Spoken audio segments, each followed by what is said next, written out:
Yes. तो अब हम तीसरा चार्ट चालू करेंगे, और ये तीसरा चार्ट, यस, एक मिनट एक मिनट ना। हाँ, हम तीसरा चार्ट चालू करेंगे जिसमें अभी हम एग्जाम्पशंस देख लेते हैं।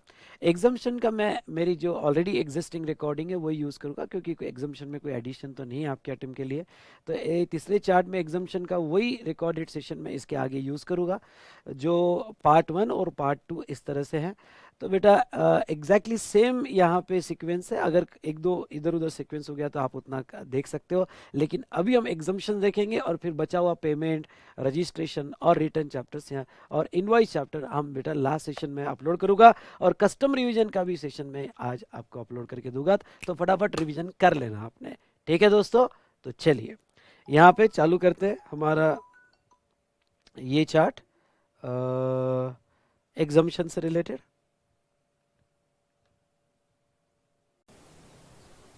अब कोई डाउट नहीं, कोई क्वेश्चन नहीं, चुपचाप सुन लो, बाकी सब एंड में पूछना मुझे, आपके जो भी क्वेश्चंस और डाउट है, ठीक है। और फिर से मैं कहता हूँ इन बिटवीन लेक्चर किसी भी रीज़न की वजह से, क्योंकि मैंने 2 कनेक्शन लेके रखे हैं और प्रॉब्लम है कि दोनों कनेक्शन में प्रॉब्लम आ रहा है यहाँ बारिश की वजह से, इसलिए इन बिटवीन अगर किसी की स्पीड कम हुई या हमारी स्पीड कम हुई तो रिकॉर्डेड सेशन अपलोड कर दिए जाएंगे, या फिर मेरे सॉफ्टवेयर जिसको मैंने रिपेयर किया है, फिक्स किया है, इसने अगर यूट्यूब के साथ लिंक छोड़ दिया तो मैं इमीडिएटली वापस कनेक्ट हो जाऊँगा, डोंट वरी। तो आपको इमीडिएटली मैं लाइव की लिंक वापस जनरेट करूँगा, तो आपने से वेट करना है, जाना नहीं है, एग्जिट नहीं होना है।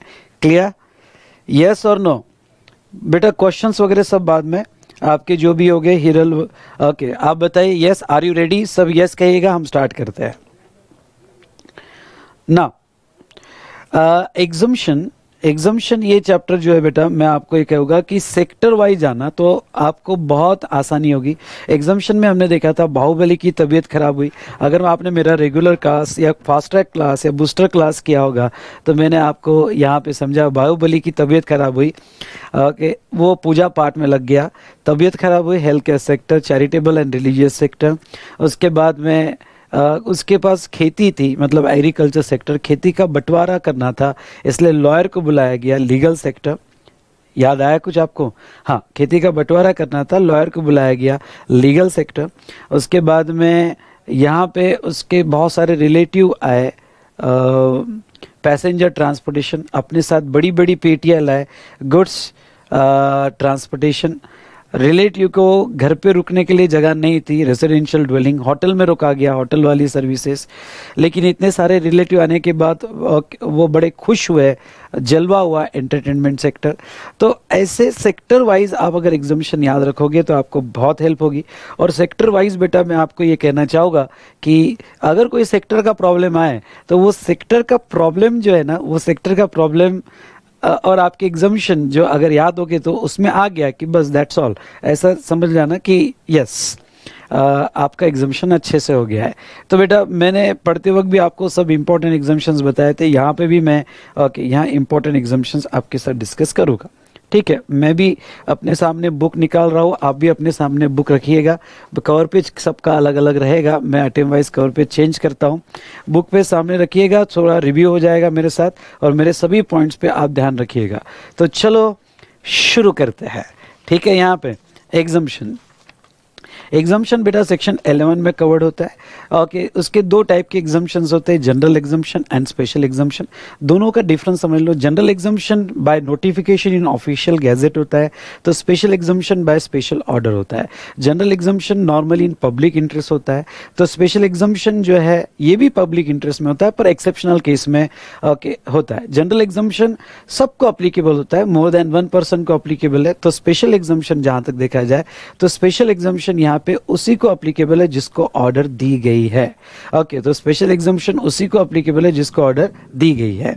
जैसे charitable trust, goods of strategic nature, जिसको ऑर्डर दी गई है उसको ही स्पेशल एग्जाम्पशन अप्लीकेबल रहेगा। तो ये कुछ डिफरेंस देखा था। एग्जाम्पशन एब्सोल्यूट हो सकता है, एग्जाम्पशन यहाँ पे कंटिन्यूअस हो सकता है। चलिए अब दूसरा एग्जम्पशन में कुछ एक्सप्लेनेशंस आते हैं बेटा, तो एक्सप्लेनेशन नॉर्मली सुनना, एक्सप्लेनेशन नॉर्मली उस दिन से इफेक्टिव होते हैं जिस दिन नोटिफिकेशन आया, पर नोटिफिकेशन के कोई पर्टिकुलर एंट्री पे एक्सप्लेनेशन होगा तो वो नोटिफिकेशन की जो एंट्री जिस दिन से अमेंड हुई थी उस दिन से वो एक्सप्लेनेशन यहाँ पे इफेक्टिव माना जाएगा। यानी एक्सप्लेनेशन जो भी आता है उसका रिट्रोस्पेक्टिव इफेक्ट होता है। उसके बाद में बेटा हमने क्या देखा था कि यहाँ एग्जम्पशन अगर एब्सोल्यूट है, सुनना, एग्जम्पशन अगर एब्सोल्यूट है और विदाउट कोई कंडीशन है तो ऐसे केस में वो कंपलसरी ही अप्लाई होगा और आपका आईटीसी आपको डिनाई किया जाएगा। तो ये कुछ इंपॉर्टेंट बातें हमने यहाँ डिस्कस की थी। चलिए नेक्स्ट बेटा, अब हम बात करें तो बात इसकी करेंगे कि एग्जम्पशन गुड्स के हमारे सिलेबस में नहीं है, सर्विसेज के एग्जम्पशन जो है हमारे सिलेबस में है। तो अब यहाँ पे पहला हेल्थ केयर सेक्टर, जिसमें ये सीरियल नंबर एंट्रीज वगैरह याद रखना जरूरी नहीं है, लेकिन मैं आपको ये कहना चाहूँगा कि ये नोटिफिकेशन 12/2017 ये मेगा एग्जम्पशन है, ये याद रख के जाना। मतलब most of the exemption notifications जो है ये नोटिफिकेशन में कवर्ड है और यह 12/2017, तो ये आपको अच्छे से पढ़ के जाना है। पहला हम लेंगे health care service by clinical establishment, authorise medical practitioners और पैरामेडिक्स। मतलब क्या, मतलब ये है कि अगर ये हेल्थ केयर सर्विस जो है यहाँ पे हेल्थ केयर सर्विस, अगर इन तीनों में से कोई भी अगर हेल्थ केयर सर्विस देगा तो एग्जम्पशन मिलेगा। आई रिपीट, तीनों में से कोई भी सर्विस देगा तो एग्जम्पशन मिलेगा। सबसे पहले वो क्लिनिकल एस्टेब्लिशमेंट होना चाहिए। क्लिनिकल एस्टेब्लिशमेंट की डेफिनेशन वैसे लर्न करने की कोई ज़रूरत नहीं है, पर hospital, nursing home, pathological lab, ये सभी क्लिनिकल एस्टेब्लिशमेंट है। उसके बाद में ऑथराइज मेडिकल प्रैक्टिशनर्स मतलब डॉक्टर, वो भी हेल्थ केयर के सर्विस में कवर किया गया है। और तीसरा बेटा पैरामेडिक्स मतलब यहाँ पे पैरामेडिक्स की डेफिनेशन नहीं दी है, लेकिन आप यहाँ पे ले सकते हो कि physiotherapist, technical lab assistants, nursing staff, okay, इन्हें पैरामेडिक कहा जाएगा। और इन लोगों ने अगर सर्विसेज दिया तो वो एग्जम्पशन में रहेगा। नेक्स्ट, हेल्थ केयर की डेफिनेशन उन्होंने दी है। हेल्थ केयर की डेफिनेशन 3 पार्ट में डिफाइन की है, means, includes but does not includes. अब हेल्थ केयर की डेफिनेशन मीन्स मतलब क्या, मीन्स को थोड़ा मैं ऐसे समझाऊं, ओके, तो यहाँ पे डायग्नोसिस, ट्रीटमेंट और केयर, डायग्नोसिस, ट्रीटमेंट और care for illness, injury, pregnancy, abnormality and deformity. मतलब ओके, यहाँ पे DTC double iPad, 2 iPad DTC courier से भेजे गए। ये मेमोरी टेक्निक मैंने आपको पढ़ाई थी। तो ऐसे सिचुएशन में बेटा यहाँ जो है, प्लीज निशान, काजल, यहाँ पे इन बिटवीन कोई कमेंट मत पास करो। जो भी आपको मजाक करना है, मस्ती करना है, ओके, एंड के सेशन में आपके डाउट्स, क्वेश्चन, मजाक मस्ती के लिए टाइम रखेंगे। अभी आप पूरा ध्यान दीजिएगा। तो यहाँ पे बेटा ओके, डायग्नोसिस अगर करते हैं बाय 3% मतलब clinical establishment, authorise medical practitioners और पैरामेडिक्स, तो एग्जम्प्ट है। ट्रीटमेंट होगा तो एग्जम्प्ट है, केयर होगा तो एग्जम्प्ट है। केयर में एक सर्कुलर ही था, कैंटीन सर्विस है, उसके बाद में मार्जिन मनी रखा गया बाय हॉस्पिटल, उसके बाद में यहाँ पे रेंट, रूम रेंट है, ओके। तो ये सब सर्कुलर, जैसे सर्कुलर का सेशन मैंने डाल दिया है, तो ये सर्कुलर्स जो है ये भी केयर में आता है। और केयर अगर होगा और डबल iPad तो वो सिचुएशन में यहाँ पे यस, वो भी हेल्थ केयर में कवर किया जाएगा। लेकिन ये जो भी डायग्नोसिस, ट्रीटमेंट, केयर हो रहा है बाय दिस 3%, ये 3% ही करेंगे तो ये बेनिफिट मिलेगा। मतलब कोई अगर यस कोई ट्रीटमेंट दे रहा है और कोई साधु है, साधु संत है या तंत्र मंत्र वाला है, ओके, जो ऑथराइज मेडिकल प्रैक्टिशनर नहीं है, तो ऐसे केस में उसको बेनिफिट नहीं मिलेगा। वो 3 लोग होने चाहिए और 3 लोग ये diagnosis, treatment, care in double iPad होने चाहिए, तो ये एग्जम्पशन मिलेगा। और ये डायग्नोसिस, ट्रीटमेंट, केयर जो कर रहे हैं वो यहाँ पे recognize system of medicine in India कर रहे हैं। रिकॉग्नाइज सिस्टम ऑफ मेडिसिन मतलब यहाँ पे उन्होंने, मैंने रेगुलर नोट्स में दिया, रिकॉग्नाइज सिस्टम ऑफ मेडिसिन मतलब योगा, नेचुरोपैथी, आयुर्वेदा, होम्योपैथी, सिद्धा, यूनानी, एलोपैथी, ये जो है रिकॉग्नाइज सिस्टम ऑफ मेडिसिन माना जाएगा। और इसमें बेटा आपका अगर कवर होगा तो यस डेफिनेटली यहाँ जो है वो ऑथराइज सिस्टम ऑफ मेडिसिन में पकड़ा जाएगा। उसके बाद में एम्बुलेंस सर्विस होगी, तो एम्बुलेंस सर्विस बेटा यहाँ जो है अगर हेल्थ केयर में कवर किया है और एम्बुलेंस सर्विस प्रोवाइड होती है पेशेंट्स को, तो वो भी एग्जम्पशन में दिया गया है। उसके बाद में बेटा उन्होंने जो एग्जम्पशन में यहाँ पे कवर किया है, यहाँ हेल्थ केयर में उन्होंने हेयर ट्रांसप्लांट और प्लास्टिक सर्जरी स्पेशली एक्सक्लूड किया है। मतलब क्या, इंपॉर्टेंट पॉइंट याद रखने लायक ये है कि हेयर ट्रांसप्लांट और प्लास्टिक सर्जरी जो है, अगर ये होते हैं तो वो केस में लायबिलिटी आएगी, और वो लायबिलिटी बेटा आपको डॉक्टर टैक्स लगाएगा, और जो भी हेयर ट्रांसप्लांट करेगा या प्लास्टिक सर्जरी करेगा उसे टैक्स देना पड़ेगा। Is it clear? उसके बाद में नेक्स्ट अगर इंपॉर्टेंट बात हम करें तो हेयर ट्रांसप्लांट, इस पे एडजस्टमेंट आती है। हेयर ट्रांसप्लांट या प्लास्टिक सर्जरी अगर ट्रॉमा या कॉन्जेंटल डिसीज हो गई, एबनॉर्मलिटीज होगी और उसको क्योर करने के लिए होगा, तो वो केस में आपको बेनिफिट दे दिया जाएगा। ओके, लेकिन hair transplant plastic surgery beauty treatment होगी तो वो सिचुएशन में आपको बेनिफिट नहीं दिया जाएगा दोस्तों। तो ये था regarding to health care service. दूसरा यहाँ मेरा प्रिंट करना रह गया, आप ऐड कर देना। ओके, और दूसरा ये एंट्री में एग्जम्पशन है कि अगर एम्बुलेंस सर्विस क्लिनिकल एस्टेब्लिशमेंट ने नहीं दिया, ऑथराइज मेडिकल प्रैक्टिशनर ने नहीं दिया, क्यों? क्योंकि अगर कोई हॉस्पिटल एम्बुलेंस सर्विस दे रहा है तो वो तो हेल्थ केयर में कवर होता है और उसका एग्जम्पशन है। लेकिन कोई भी प्राइवेट चैरिटेबल ट्रस्ट अगर ये एम्बुलेंस सर्विस दे रही है तो वो भी कवर्ड है। इसमें प्रिंट नहीं हुआ है, आपने ऐड कर देना, वो भी कवर है बेटा। और यहाँ पे यस, वो एम्बुलेंस सर्विस को भी बेनिफिट दिया जाएगा। दूसरा एग्जम्पशन ये सेक्टर में preservation of stem cells. Okay, preservation of stem cells by cord blood bank, मतलब जो बच्चा पैदा होता है और नाड़ होती है तो उसको प्रिजर्व करने के लिए बहुत सी ब्लड बैंक ये सर्विस देती है, तो ऐसे केस में उसको एग्जम्पशन दिया गया है। उसके बाद में yes, treatment of disposal of biomedical waste of clinical establishment by operator. अब सुनो, जो क्लिनिकल एस्टेब्लिशमेंट सर्विस देगी हेल्थ केयर के डेफिनेशन में जो आता है, तो क्लिनिकल एस्टेब्लिशमेंट अगर सर्विस देगी तो एग्जम्प्ट है, और वो भी ओनली हेल्थ केयर। मतलब अगर आपके हॉस्पिटल में जिम का सर्विस होगा तो वो एग्जम्प्ट नहीं है, या कोई अदर सर्विस होगा जो हेल्थ केयर के डेफिनेशन में नहीं आता है तो उसको एग्जम्पशन नहीं मिलेगा। ओके, क्लिनिकल एस्टेब्लिशमेंट जो सर्विस देती है उसको एग्जम्पशन है, पर जो सर्विस लेती है उसको एग्जम्पशन नहीं। मतलब क्लिनिकल एस्टेब्लिशमेंट बहुत सारी सर्विसेज लेती है, सिक्योरिटी गार्ड सर्विस लेती है, ऑडिटिंग, अकाउंटिंग, टेलीफोन, दुनिया भर की सर्विसेज लेती है, तो उसको कोई एग्जम्पशन नहीं है। लेकिन एक सर्विस अगर क्लिनिकल एस्टेब्लिशमेंट को दिया गया, और वो कौन सी सर्विस दिया गया बेटा? ओके, तो सर्विस दिया गया treatment of disposal of biomedical waste. मतलब बायोमेडिकल वेस्ट जो यहाँ पे क्लिनिकल एस्टेब्लिशमेंट का बायोमेडिकल वेस्ट निकलता है, उसकी ट्रीटमेंट के लिए बहुत से प्राइवेट ऑपरेटर्स होते हैं और बाय लॉ वो कंपल्सरी करवाना पड़ता है।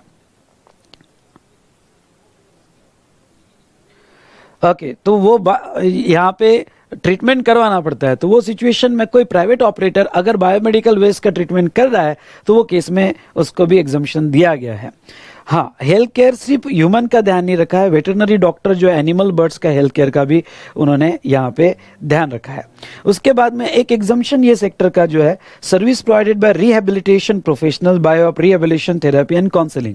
लेकिन इसको थोड़ा अगर आप डिटेल में बुक में पढ़ोगे, एग्जम्पशन मैंने समराइज करके दिया है, तो मैं ये कहूँगा कि एग्जम्पशन प्योरली चार्ट बेस्ड नहीं होगा, आपको साथ साथ में बुक पढ़नी पड़ेगी। और कहीं आपको ऐसा लगता है कि नहीं इसके एक्स्ट्रा पॉइंट लिखना है तो स्टिकी नोट लेना और एक्स्ट्रा पॉइंट लिख लेना। अब जैसा रिहेबिलिटेशन सेंटर्स हो गए, और ये रिहेबिलिटेशन सेंटर्स अगर गवर्नमेंट के हो गए या चैरिटेबल इंस्टीट्यूट के हो गए या गवर्नमेंट एजेंसीज के हो गए, और वहां पे किसी प्रोफेशनल्स ने यहाँ सर्विसेज दिया ओके रिहेबिलिटेशन थेरेपी और काउंसलिंग का, तो वो केस में एग्जम्पशंस दिया जाएगा। तो ये कुछ इंपॉर्टेंट एग्जम्पशन थे हेल्थ केयर सेक्टर के। उसके बाद में यहाँ पे तो बाहुबली की तबीयत खराब हुई हमारी स्टोरी के हिसाब से, ना वो पूजा पाठ में लग गया। अब वो पूजा पाठ में लग गया तो बेटा यहाँ पूजा पाठ में आ जाइए। ये सेक्टर में मैंने 4 एग्जम्पशंस लिए। पहला कि चैरिटेबल ट्रस्ट ने अगर सर्विसेज दिया तो उसका क्या होगा। उसके बाद में यहाँ पे रिलीजियस एक्टिविटी के लिए एग्जम्पशन है। तीसरा रेंटिंग ऑफ प्रेसिंग्स, और यहाँ पे कैलाश मानसरोवर या हज पिलग्रिमेज के लिए ओके सर्विसेज दिया तो एग्जम्पशन क्या होगा। ये जो चैरिटेबल और रिलीजियस सेक्टर है इसमें से ओके पहला वाला जो है ना चैरिटेबल एक्टिविटी, इसके ऊपर क्वेश्चन आ सकता है और ये बुक में से अच्छे से पढ़ के जाना है। अगर कोई चैरिटेबल इंस्टीट्यूट, ये एग्जम्पशन सभी चैरिटेबल इंस्टीट्यूशन को नहीं दिया गया, ये एग्जम्पशन वही चैरिटेबल इंस्टीट्यूट को दिया गया जो section 12AA of income tax act में रजिस्टर्ड है और वो चैरिटेबल एक्टिविटीज दे रही है। मतलब चैरिटेबल ट्रस्ट जो section 12AA of income tax act में रजिस्टर्ड है सबको एग्जम्पशन नहीं है, मतलब उनके सभी एक्टिविटीज को एग्जम्पशन नहीं है। जो चैरिटेबल पर्पस होगा और वो चैरिटेबल एक्टिविटीज के डेफिनेशन में आती होगी तो ही एग्जम्पशन मिलेगा। मैं आपको ये कहूंगा कि चैरिटेबल एक्टिविटीज की लिस्ट जो है बुक में दी गई है। अगर आपने मेरे साथ बुक ओपन की होगी तो यहाँ पे care for counselling and etcetera, उसके बाद में काउंसलिंग फॉर एड्स, उसके बाद में public awareness, advancement, yoga, religious spiritual activity. तो ऐसी कुछ एक्टिविटीज़ उन्होंने कवर की है, वो चैरिटेबल एक्टिविटीज़ के डेफिनेशन में आता है। ये लिस्ट लर्न नहीं करना है पर अच्छे से पढ़ के जाना है, सो दैट कि अगर इसका कोई, क्योंकि चैरिटेबल सेक्टर का अगर कोई पॉइंट आ जाए और आपको ये क्लिक होना चाहिए कि ये लिस्ट में कवर्ड नहीं है, तो उसके ऊपर टैक्स आपको लगाना पड़ेगा। तो चैरिटेबल एक्टिविटी की लिस्ट आपने अच्छे से पढ़ के जाना है। चलो, उसके बाद में religious activity, conduct of religious ceremony, मतलब क्या कि जो पंडित है या जो रिचुअल्स होते हैं हमारे, वो रिचुअल्स जो है यहाँ पे उसको पढ़ने का और उसमें कि यहाँ पे रिलीजियस एक्टिविटी करने का जिसको अथॉरिटी है, जैसे पंडित है कि मौला है, तो उनकी जो एक्टिविटी और उनको यहाँ पंडित को दक्षिणा मिलती है, तो दक्षिणा जो है यहाँ पे उसके ऊपर जीएसटी नहीं आएगा। जरूरी है बेटा, नहीं तो यहाँ पे तो वो कहेगा ओम स्वाहा दक्षिणा विद जीएसटी, तो ये गड़बड़ हो जाएगी। उसके बाद में बेटा नेक्स्ट एग्जाम्पशन, ये अच्छे से पढ़ के जाना, ये भी एग्जाम्पशन पे क्वेश्चन पूछा गया है। और वो क्या है, ये एग्जाम्पशन एक्चुअली रेंटिंग का है, तो रेंटिंग सेक्टर का है, आगे रेंटिंग सेक्टर हम अलग से देखेंगे। ये एग्जाम्पशन ये कहता है कि जो मंदिर के आजू बाजू या कोई भी रिलीजियस प्लेस के आजू बाजू ओके, यहाँ पे धर्मशाला होती है या कोई शॉप्स होती है, मॉल होते हैं, तो वो रेंट पे दिए जाते हैं, तो उनको एग्जाम्पशन दिया गया। पर ये एग्जाम्पशन क्या कहता है, रेंटिंग ऑफ प्रेसिंग, प्रेसिंग मतलब एडजॉइनिंग एरिया, तो ये जो आजू बाजू एडजॉइनिंग एरिया है, ये अगर यहाँ पे कोई रिलीजियस उसको रिलीजियस प्लेस का आजू बाजू का एरिया जो पब्लिक के लिए यूज कर रहा है, किया जा रहा है, और उसको सेक्शन 12AA में यहाँ पे चैरिटेबल इंस्टीट्यूट या ट्रस्ट ओन सुपरवाइज कर रही है, या फिर सेक्शन 1023C, या फिर यहाँ पे सेक्शन 1023 BBA के तहत कोई भी चैरिटेबल और रिलीजियस, अब ये इनकम टैक्स के सेक्शन आपको याद रहते हैं तो ठीक, अदरवाइज आप सिंपल वर्ड में लिख सकते हो चैरिटेबल और रिलीजियस ट्रस्ट जो है, ओके, चैरिटेबल और रिलीजियस ट्रस्ट जो है यहाँ पे वो अगर रेंटिंग सर्विस देती है प्रेसिंग की, तो उसको एग्जाम्पशन दिया गया है। बेटा जिसको चार्ट बुक शिपिंग के जो भी आपके क्वेश्चंस हो गए, मैं यहाँ एंड में एंटरटेन करूँगा। मैं समझ सकता हूँ आपकी बात, पर कैसा है, अभी आपका ध्यान पूरा रिवीजन पे, मैं फिर बाद में आपकी ऑर्डर आईडी क्या है, मैं आपको प्रॉपर नंबर प्रोवाइड करूँगा, वहाँ व्हाट्सअप कीजिएगा। ओके, तो हम सब बाद में बात करेंगे, पहले ये चार्ट कंप्लीट करते हैं। तो बेटा ये जो एग्जाम्पशन दिया है रेंटिंग का, रेंटिंग ऑफ प्रेसिंग्स, ये एग्जाम्पशन रिस्ट्रिक्शन के साथ दिया गया। रिस्ट्रिक्शन के साथ मतलब क्या, अगर धर्मशाला आजू बाजू ओन और कंडक्टेड और सुपरवाइज बाय रिलीजियस ट्रस्ट और चैरिटेबल ट्रस्ट, और वो धर्मशाला में रूम दी जा रही है और रूम का रेंट 1000 ओके और मोर, ध्यान से सुनना है, यहाँ पे आपको याद रखना है 1000 पर डे और मोर, यानी 1000 भी होगा या उससे ज़्यादा होगा तो वो सिचुएशन में यहाँ पे आपको एग्जाम्पशन नहीं मिलेगा, यानी 1000 से कम होना चाहिए। अब देखो आपको फर्क बताता हूँ, नॉर्मल में आगे जब पढ़ाओगा मैं ना, तो होटल इन गेस्ट हाउस भी 1000 के क्राइटेरिया पे एग्जाम्पशन है, पर वहाँ पे वर्ड है 1000 और लेस, मतलब .1000 होगा तो भी एग्जाम्पशन मिलेगा, या इक्वल्स टू 1000 होगा तो भी एग्जाम्पशन मिलेगा होटल वाले को। लेकिन ये धर्मशाला वालों को पर डे 1000 से कम होना चाहिए, यहां आपने याद रखना जरूरी है। तो 1000 से कम होना चाहिए तो आपको एग्जाम्पशन मिलेगा, ठीक है। उसके बाद में renting of premises community hall कमलैंड मंडपम होगा, तो 10,000 से कम पर डे होगा तो एग्जाम्पशन मिलेगा, अदरवाइज नहीं मिलेगा। उसके बाद में next renting of shops and other spaces of business और कॉमर्स, तो यहाँ पे ध्यान रखना यहाँ पर मंथ है, मतलब अगर शॉप वगैरह होगा तो वो केस में 10,000 से कम पर मंथ होगा तो आपको बेनिफिट मिलेगा, ठीक है। बाद में अगर कुछ स्पेसिफाइड ऑर्गेनाइजेशन यहाँ पे कैलाश मानसरोवर या यहाँ पे कैलाश मानसरोवर या हज पिलग्रिमेज के रिलेटेड सर्विसेज देती है तो उसको एग्जाम्पशन मिलेगा। चलो अब आते हैं लीगल सेक्टर पे। चलो बेटा समझ में आ रहा है, ध्यान से फटाफट यस को, तब तक मैं पानी पी लेता हूं, आगे बढ़ते हैं।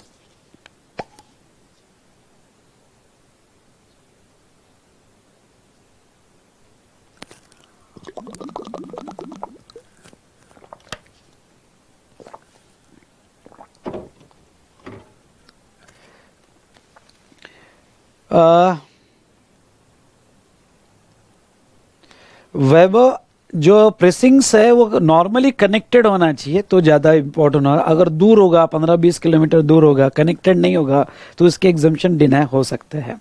इसलिए अगर आपकी धर्मशाला जो है कि मंदिर के आसपास नहीं है, वो even though own control supervise by the that temple, पर बहुत दूर है तो मेरे हिसाब से एग्जम्पशन जा सकता है, क्योंकि सेम एग्जम्पशन सर्विस टैक्स में था। और शिरडी साई बाबा ट्रस्ट जो है उनका केस मुझे याद आता है, उनका एग्जम्पशन पे ऑफिसर ने ऑब्जेक्शन लाया था क्योंकि धर्मशाला जो थी वो बहुत दूर थी। तो एग्जाम अभी जीएसटी में भी सेम क्वेश्चन रेज हो सकता है और ऑब्जेक्शन आ सकता है, वॉट एवर इट में भी ना। उसके बाद में यहाँ पे वेरी गुड अमृता, हिना, निधि, अदिति, निशांत। चलो उसके बाद में लीगल सेक्टर देखते हैं। लीगल सेक्टर में ये चार्ट जो है बहुत अच्छे चार्ट है और आपके टीम के लिए एक अच्छा अमेंडमेंट भी हुआ था। और वो देखो क्या, service provided bye arbitral tribunal. थोड़ा मैं ये अमेंडमेंट का बैकग्राउंड समझा देता हूँ और फटाफट ध्यान से सुनना। वो क्या, समझ लो एक जैसे रिवर चार्ज आपको याद होगा, तो आर्बिट्रल ट्रिब्यूनल हो या लॉयर हो या फिर सीनियर एडवोकेट हो या पार्टनरशिप फॉर्म ऑफ एडवोकेट हो, ये जो है यहाँ पे लॉयर अगर बिजनेस एंटिटी को सर्विस देगा तो बिजनेस एंटिटी को सर्विस देगा तो वो सिचुएशन में बेटा क्या होगा, तो वो सिचुएशन में बिजनेस एंटिटी लायबिलिटी आ जाएगी। अब बिजनेस एंटिटी की डेफिनेशन बहुत वाइडर स्कोप में, बिजनेस एंटिटी की डेफिनेशन में बिजनेस की 9 एक्टिविटीज, अगर आपको डेफिनेशन याद होगी तो बिजनेस की 9 एक्टिविटी कवर होती है। और हर वो एंटिटी, फिर क्यों ना इंडिविजुअल हो, वो 9 में से कोई भी एक्टिविटी करता है जो बिजनेस की डेफिनेशन में डिफाइन किया गया, उसे बिजनेस एंटिटी कहा जाएगा। तो अब क्या हो गया बेटा कि लॉयर की, आर्बिट्रल ट्रिब्यूनल की, पार्टनरशिप फॉर्म ऑफ एडवोकेट की कोई भी बिजनेस एंटिटी सर्विस लेगी तो गड़बड़ हो जाएगा। अब समझ लो ये बिजनेस एंटिटी है जिसका टर्नओवर, ओके, उसका आउटवर्ड सप्लाई का टर्नओवर अगर मैं लूं तो उसका आउटवर्ड सप्लाई का टर्नओवर बेटा यहां पे समझ लो 2 लाख रुपए है। 2 लाख रुपए तो वो थ्रेशोल्ड एंजॉय कर रहा है, और वो अगर थ्रेशोल्ड एंजॉय कर रहा है तो अपने आउटपुट पे टैक्स नहीं दे रहा, और छोटा बिजनेस एंटिटी है। पर क्या हो गया, उसने कोई बिजनेस पर्पस के लिए लॉयर की सर्विस ले ली। अब बिजनेस पर्पस के लिए लॉयर की सर्विस ले ली तो गड़बड़ क्या हो जाएगा, रिवर चार्ज लग जाएगा। और अगर आरसीएम लग गया तो मैंडेटरी, ओके, यहाँ पे रजिस्ट्रेशन आ जाएगा, और मैंडेटरी रजिस्ट्रेशन आ गया तो वो हो गया टैक्सेबल पर्सन, और टैक्सेबल पर्सन हो गया तो बचा हुआ उसका जो भी बाकी का थ्रेशोल्ड होगा, मतलब अगर वो 20 लाख के थ्रेशोल्ड में है तो 18 लाख बचा हुआ है, अगर 40 लाख के थ्रेशोल्ड में तो उसका 38 लाख बचा हुआ है, वो सब चले जाएगा। क्यों, क्योंकि वो रजिस्टर्ड हो गया, टैक्सेबल पर्सन हो गया। अब उसके आउटवर्ड टैक्स पे 2 लाख के बाद जो सप्लाई आएगा उस पर भी जीएसटी देना पड़ेगा। तो बेटा यहां पे ओके, मैं आपको ये बताऊं कि ये तो गड़बड़ थी।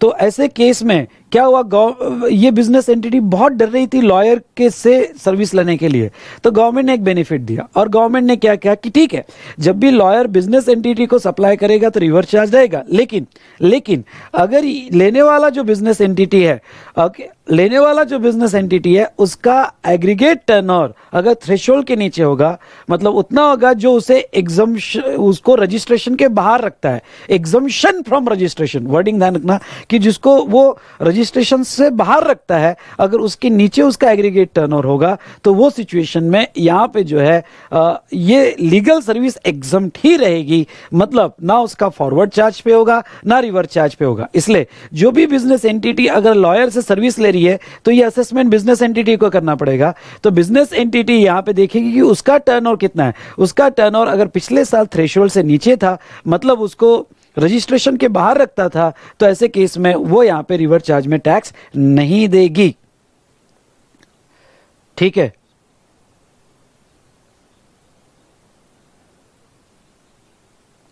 तो रिवर्स चार्ज में टैक्स नहीं देगी बेटा। उसके बाद में नेक्स्ट यहां पे चलो, तो अब ये चार्ट का लॉजिक आपको समझ में आएगा। तो आर्बिट्रल ट्रिब्यूनल कहो या service of individual advocate, firm of advocate, other than senior advocate, ये कहो, ये सबके लिए चार्ट सेम है। इसलिए जो पहले 3 पॉइंट पढ़ा होगा वो सबके लिए सेम है। बाकी एक पॉइंट में जहां डिफरेंस है वो आपके लिए यहां बता दूंगा। और वो क्या बेटा, वो देखिएगा, अगर बिजनेस एंटिटी को उन्होंने तीनों में सेम बिजनेस एंटिटी को सप्लाई किया और उस बिजनेस एंटिटी को उन्होंने लीगल सर्विस जो दिया, आर्बिट्रल ट्रिब्यूनल हो या बाकी हो, उसका turnover in preceding financial year okay उतना है जो उसे रजिस्ट्रेशन से एग्जम्पशन दिलवा सकता है, मतलब रजिस्ट्रेशन से बाहर रख सकता है। पिछले साल का टर्नओवर अगर उसको पिछला रजिस्ट्रेशन के बाहर रखता है तो करंट ईयर में एग्जम्पशन मिल जाएगा। अब यह पॉइंट ध्यान रखना, ये जो है करंट ईयर का एग्जम्पशन पिछले साल के बेस पे है। और aggregate turnover, I repeat, aggregate turnover की डेफिनेशन आपको पता है, तो एग्रीगेट टर्नओवर उसका, तो अब ऐसा हो सकता है कि पिछले साल मेरा टर्नओवर जो था 15 लाख ही था, मैं रजिस्ट्रेशन के बाहर था, तो करंट ईयर में मेरा टर्नओवर 200 करोड़ क्यों ना हो जाए, उससे लेना देना नहीं, जितनी भी लीगल सर्विस मैं करंट ईयर में लूंगा वो एग्जम्प्ट रहेगी। फिर मैं करंट ईयर में लीगल सर्विस 500 करोड़ की क्यों ना लो, उसके ऊपर जीएसटी नहीं आएगा, क्योंकि पिछले साल के बेस पे मुझे करंट ईयर में पूरा एग्जम्पशन मिल जाएगा। और अगर आपका टर्नओवर पिछले साल थ्रेशोल्ड से ज्यादा होगा तो वो केस में बेटा यहाँ पे करंट ईयर में आपको जीएसटी देना पड़ेगा। इसके बारे में अगर और डिटेल एनालिसिस करना है तो आप मेरा अमेंडमेंट का लेक्चर जरूर देखिएगा। मैंने बहुत अच्छा एनालिसिस किया है, तो अमेंडमेंट के लेक्चर में लीगल सर्विस का एनालिसिस बहुत अच्छे से किया है, उसको आपको देखना है। मैं यहां सिर्फ रिवाइज करके दूंगा। तो बेटा यहां पे now to non business entity अगर सर्विस होगा, अब ये तो हमने देख लिया बिजनेस एंटिटी का प्रीसीडिंग फाइनेंशियल ईयर के बेस पे उन्होंने एग्जम्पशन दिया है। बाकी अगर नॉन बिजनेस एंटिटी को, यानी ऐसे कोई पर्सन को सर्विस दिया जो बिजनेस एंटिटी नहीं है, तो एग्जम्प्ट है। Central government, state government, local authority को दिया तो सर्विसेज एग्जम्प्ट है। सेम पहले 3 एग्जम्पशन जो है बेटा, वो 3 एग्जम्पशन यहाँ एडवोकेट को है, अदर देन सीनियर एडवोकेट। लेकिन ये वाला एग्जम्पशन ये एडिशनल एग्जम्पशन है। और वो कौन सा? अगर एक इंडिविजुअल एडवोकेट या फर्म ऑफ एडवोकेट दूसरे इंडिविजुअल एडवोकेट या फर्म ऑफ एडवोकेट को सर्विसेज देती है तो वो एग्जम्पशन में रहेगा, ख्याल रहे। लेकिन सीनियर एडवोकेट में भी जो है ये 3 एग्जम्पशन सेम है, ओके, बिजनेस एंटिटी एक्सेट्रा। लेकिन जो ये वाला एग्जम्पशन है ये आपको याद रखना है। और ये वाला एग्जम्पशन क्या,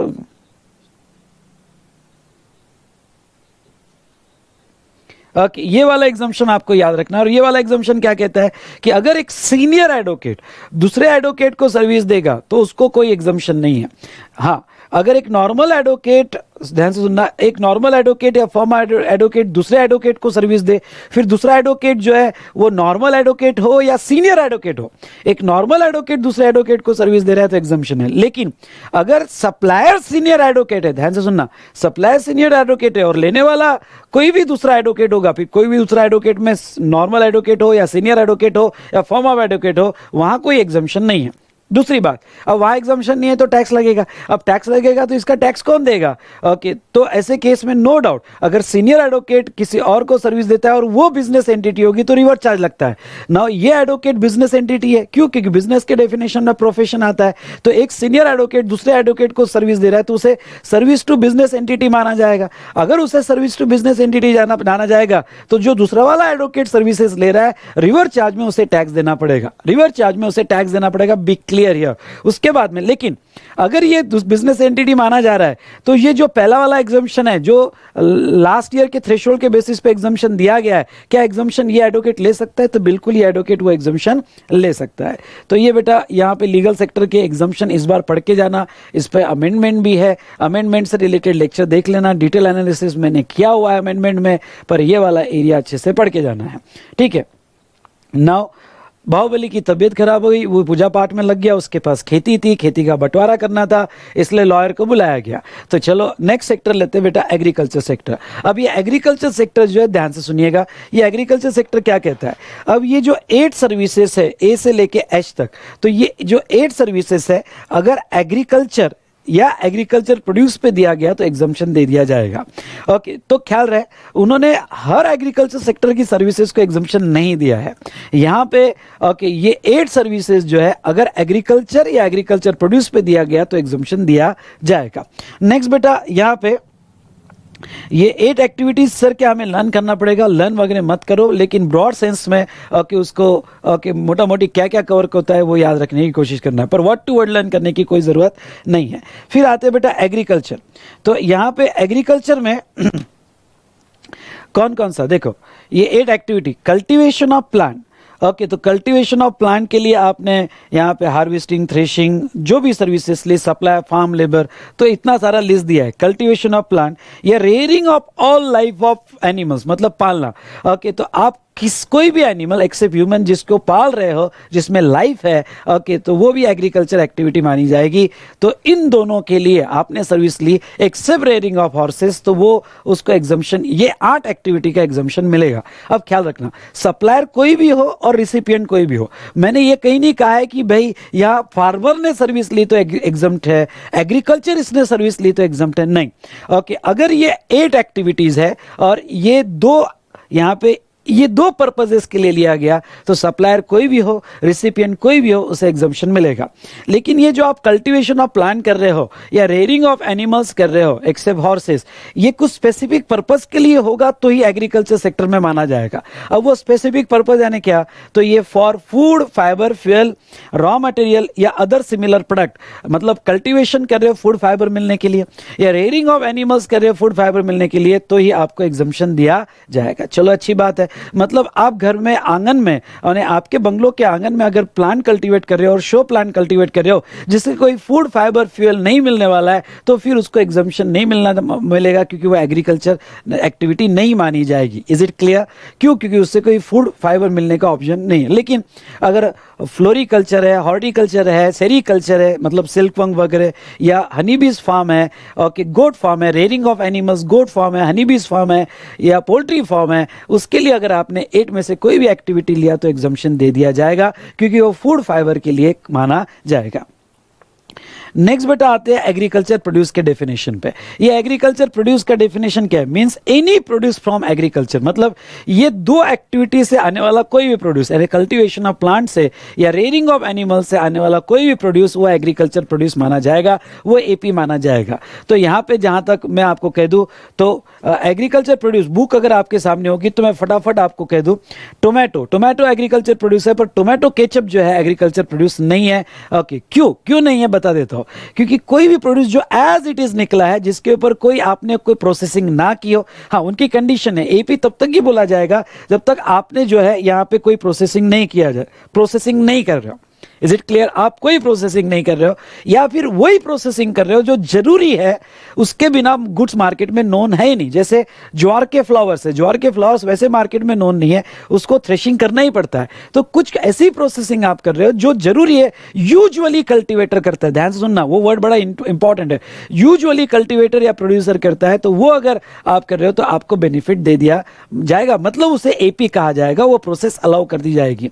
और ये जो आप प्रोसेसिंग वगैरह कर रहे हो, ओके, आप यहां पे प्राइमरी मार्केट तक लाने तक, मतलब क्या, आपका गुड्स एपी तब तक ही बोला जाएगा जब तक वो प्राइमरी मार्केट में आएगा। एक बार प्राइमरी मार्केट से निकल गया तो वो एपी नहीं बोला जाएगा। मतलब क्या, एक बार गुड्स आपका प्राइमरी मार्केट से बाहर हो गया तो अगर आपने कोई ए सर्विसेज ली होगी तो इसमें आपको एग्जम्पशन नहीं मिलेगा। आई रिपीट, इसमें आपको एग्जम्पशन नहीं मिलेगा। एग्जम्पशन पढ़ने का ये भी एक तरीका है, पहले वो एग्जम्पशन जो यहाँ पे मेन है वो पढ़ो और बाद में अलग से दिए गए एग्जम्पशन वो पढ़ो, मतलब आपको लिंक समझेगा। इसलिए आप एंट्री नंबर से बिल्कुल नहीं पढ़ना, आपने मैं जैसा पढ़ा रहा हूं वैसे ही पढ़ना है। ओके, आई बात समझ में बेटा? चलिए यहाँ पे तो एग्रीकल्चर प्रोड्यूस जो है हमने देखा, तो फटाफट मैं बता दूं, टोमेटो एग्रीकल्चर प्रोड्यूस है पर टोमेटो केचप एग्रीकल्चर प्रोड्यूस नहीं है।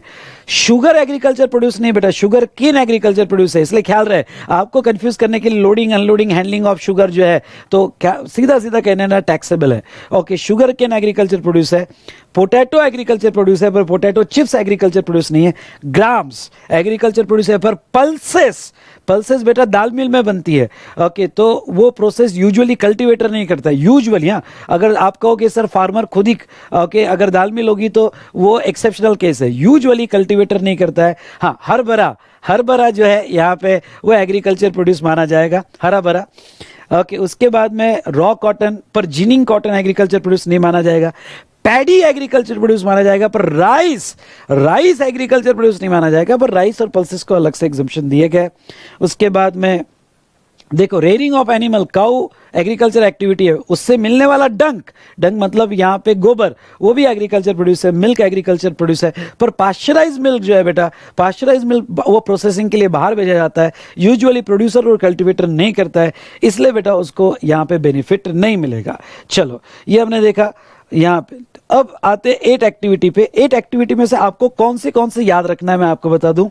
ओके, जैसा कल्टीवेशन, हार्वेस्टिंग, थ्रेशिंग, प्लांट पर सीड टेस्टिंग वगैरह, या सीड निकाल दो, यहाँ सिर्फ टेस्टिंग रखो, ये सीड की कोई ज़रूरत नहीं है क्योंकि टेस्टिंग यहाँ सर्विस कवर किया है। सप्लाई ऑफ फार्म लेबर, उसके बाद process carried out at an agriculture farm, मतलब फार्म पे जो प्रोसेस होगी हाँ, उन्होंने स्पेसिफिकली कहा है कि ये जो थर्ड कैटेगरी में हम वही प्रोसेस को बेनिफिट दे रहे हैं जो एग्रीकल्चर फार्म पे हो। मतलब क्या, देखो एक बात समझ लेना, अगर आपने यहाँ पे tending, pruning, cutting, harvesting, drawing, ये जो वर्ड्स आपको नहीं समझे तो गूगल पे देख लेना, लेकिन ये प्रोसेस के लिए आपने अगर अपने खुद के एम्प्लॉय लगाए तो वो सिचुएशन में सवाल ही नहीं जीएसटी का, क्योंकि वो तो एम्प्लॉय हो गया, शेड्यूल 3 का बेनिफिट मिल जाएगा। लेकिन कोई आपने प्राइवेट ऑपरेटर लगाया, ध्यान से सुनना, कोई अगर आपने प्राइवेट ऑपरेटर लगाया तो वो सिचुएशन में बेटा वहां पे यस एग्जम्पशन मिल जाएगा, उसके ऊपर जीएसटी नहीं आएगा। हाँ, ये डी क्लॉज पढ़ के जाना, डी ई जी वाला क्लॉज, ये 3 क्लॉज पे जनरली यहाँ क्वेश्चन कंटिन्यूस पूछते हैं। उसके बाद में renting of leasing of agro machinery और वैकेंट लैंड विथ और without structure incidental to its use. मतलब क्या, एक बात बता दूं आपको, तो यहाँ रेंटिंग और लीजिंग ऑफ एग्रो मशीनरी, अब ये जो एग्रो मशीनरी जो भी मशीन्स फार्म पे यूज होती है उसका रेंट पे जीएसटी नहीं है। या आपकी वैकेंट लैंड होगी, आपकी एग्रीकल्चर लैंड होगी, आपने किसी को रेंट पे दी होगी तो उसके ऊपर जीएसटी नहीं है। या उसके ऊपर फार्म का, ध्यान से सुनना, उसके ऊपर फार्म का जो है यहाँ पे हाँ, फार्म हाउस वगैरह बना के आपने रेंट पे दिया होगा तो उसके ऊपर जीएसटी नहीं है। डन। तो ये था रेंटिंग ऑफ एग्रो मशीनरी। उसके बाद में लोडिंग, अनलोडिंग, पैकिंग, स्टोरेज और warehousing of agriculture produce. इस पर तो बहुत क्वेश्चन आते हैं। Loading, unloading, storage, warehousing of AP exempt है। Packing, agriculture extension and research services. हाँ, जी क्लॉज भी अच्छे से कि एपी पे APMC, agriculture produce marketing committee, मतलब कृषि उत्पादन बाजार समिति, या कमीशन एजेंट, पर कमीशन एजेंट का वही कमीशन एग्जम्प्ट है अगर वो एपी के सेल परचेस के लिए होगा। और fumigation in warehouse for agriculture produce, तो ये एग्जम्पशन उन्होंने दिए गए हैं। बेटा अब मैं आपको एक बता दूं, transportation of AP, transportation of agriculture produce यहाँ पे कवर्ड नहीं है, लेकिन जब मैं आगे ट्रांसपोर्टेशन सेक्टर कवर करूंगा तो उसमें उन्होंने ट्रांसपोर्टेशन ऑफ एपी भी कवर किया गया है। और यहाँ पे जो है वो भी ट्रांसपोर्टेशन एग्जम्पशन है, लेकिन इसमें कवर्ड नहीं है, वो अलग सेपरेट एग्जम्पशन में कवर्ड है। ओके, जैगरी जो है, जैगरी का ये एग्जम्पशन में, इसमें जैगरी जो है कवर्ड नहीं होगा क्योंकि जैगरी इज नॉट एपी, लेकिन बाद में अलग से जैगरी कुछ एक्टिविटी के लिए एग्जम्पशन दिया है। लेकिन जब मैं ये 8 एक्टिविटी की बात कर रहा हूँ, 8 ही है ना, हाँ, ये 8 एक्टिविटी की जब मैं बात कर रहा हूं तो ये एपी पे, और एपी जैगरी जो है एपी में कवर नहीं होगा। ओके, उसके बाद में बेटा यस दिव्या सेशन के एंड में क्वेश्चन पूछना यहाँ पे, यस आप ले सकते हो क्लासेस में 21 के लिए, हम बाद में देखेंगे। अब यहाँ पे नेक्स्ट बेटा कुछ अलग से एग्जम्पशन, अब अलग से एग्जम्पशन में ये पढ़ा रहा हूं कि कुछ ऐसी एक्टिविटी जो हमारे मेन एग्जम्पशन में कवर नहीं है पर अलग से एग्जम्पशन में दिया गया है। ओके, पहला, carrying out an intermediate production process as a job work in relation to agriculture. अब देखो ये जो एग्जम्पशन क्या कहता है, इंटरमीडिएट प्रोडक्शन प्रोसेस, मतलब ओके जो इंटरमीडिएट प्रोसेस है, जो बीच वाली प्रोसेसेस है, उसको एग्जम्पशन दिया गया है। मतलब क्या कि एक एग्जांपल के तौर पे, एक बहुत सी बार ऐसे होता है कि छोटा प्लांट कुछ इंचेस तक कल्टीवेट होता है, फिर उसको निकाला जाता है, प्रोसेसिंग के लिए भेजा जाता है और वापस उसको कल्टीवेट किया जाता है। तो जो निकाल के प्रोसेसिंग के लिए भेजा, इंटरमीडिएट प्रोसेस ऑफ एग्रीकल्चर, तो वो इंटरमीडिएट प्रोसेस एग्जम्प्ट है। सवाल ये पूछा गया था ये एरिया में, क्या कि यहाँ पे पैडी को निकाल के राइस बनाने के लिए राइस मिल में भेजा, तो क्या वो इंटरमीडिएट प्रोसेस मानी जाएगी? तो आंसर ये है बेटा नहीं, वो इंटरमीडिएट प्रोसेस नहीं मानी जाएगी। क्यों? क्योंकि पैडी बन चुका था और पैडी बनने के बाद राइस जो एक सेपरेट प्रोडक्ट तैयार हो रहा है और वो यूजुअली प्रोड्यूसर और कल्टीवेटर नहीं कर रहा है, इसलिए paddy to rice intermediate process नहीं मानी जाएगी, उसके ऊपर जीएसटी आएगा, जो भी उसके चार्जेस होंगे। ओके, इंटरमीडिएट प्रोसेस मतलब जा रहा है और वापस हमारे प्रोसेस कल्टीवेशन या रेयरिंग ऑफ एनिमल्स में आ रहा है, तो वो केस में इंटरमीडिएट प्रोसेस बोला जाएगा। फ्यूमिगेशन इन वेयर हाउस वो ऑलरेडी कवर्ड है, पर ठीक है उसको अलग से भी एग्जम्पशन दिया गया है। सीरियल नंबर 57 में service by way of pre conditioning, pre cooling, ripening, waxing, retail packing, labelling of fruits and vegetable. अब मैं आपको बता दूं, फ्रूट्स और वेजिटेबल वो एपी है क्योंकि डायरेक्ट फार्म से निकला है विदाउट एनी प्रोसेस, तो फ्रूट्स और वेजिटेबल एपी है। लेकिन यहां पे अगर आप देखते हो तो ये 8 एक्टिविटी में यहां पे प्राइमरी मार्केट तक ही बेनिफिट्स है। मतलब अगर गुड्स प्राइमरी मार्केट से निकल गया तो बहुत सी बार एप्पल पे जैसे वैक्सिंग, लेबलिंग किया जाता है, रिटेल पैकिंग किया जाता है, तो वो हमारे मेन एग्जम्पशन में कवर नहीं होता है। लेकिन अगर फ्रूट्स और वेजिटेबल होगा तो उसको अलग से एंट्री में कवर किया और उसकी कुछ एक्टिविटी जैसे pre conditioning, pre cooling, ripening, waxing, retail packing, labelling वगैरह, तो इसको एग्जम्पशन दिया गया है। उसके बाद में service of loading, unloading, warehousing, packing, storage of rice, cotton, gin और बेल्ट। सॉरी, ये निकाल दो, यहाँ बाय मिस्टेक आ गया है। ओके, आपने चार्ट में ये करेक्शन कर लेना, ठीक है। Services of loading, unloading, warehousing, packing, storage of rice ही है बेटा। तो अब यहाँ पे बेटा जो राइस है, राइस एपी नहीं है, तो अब ध्यान से सुनना, राइस एपी नहीं है, लेकिन यहाँ ये जो 8 एक्टिविटी का बेनिफिट उसको नहीं मिला, लेकिन यहाँ पे स्पेशली राइस को loading, unloading, warehousing, packing, storage को अलग से एग्जम्पशन दिया गया है, ओनली फॉर राइस।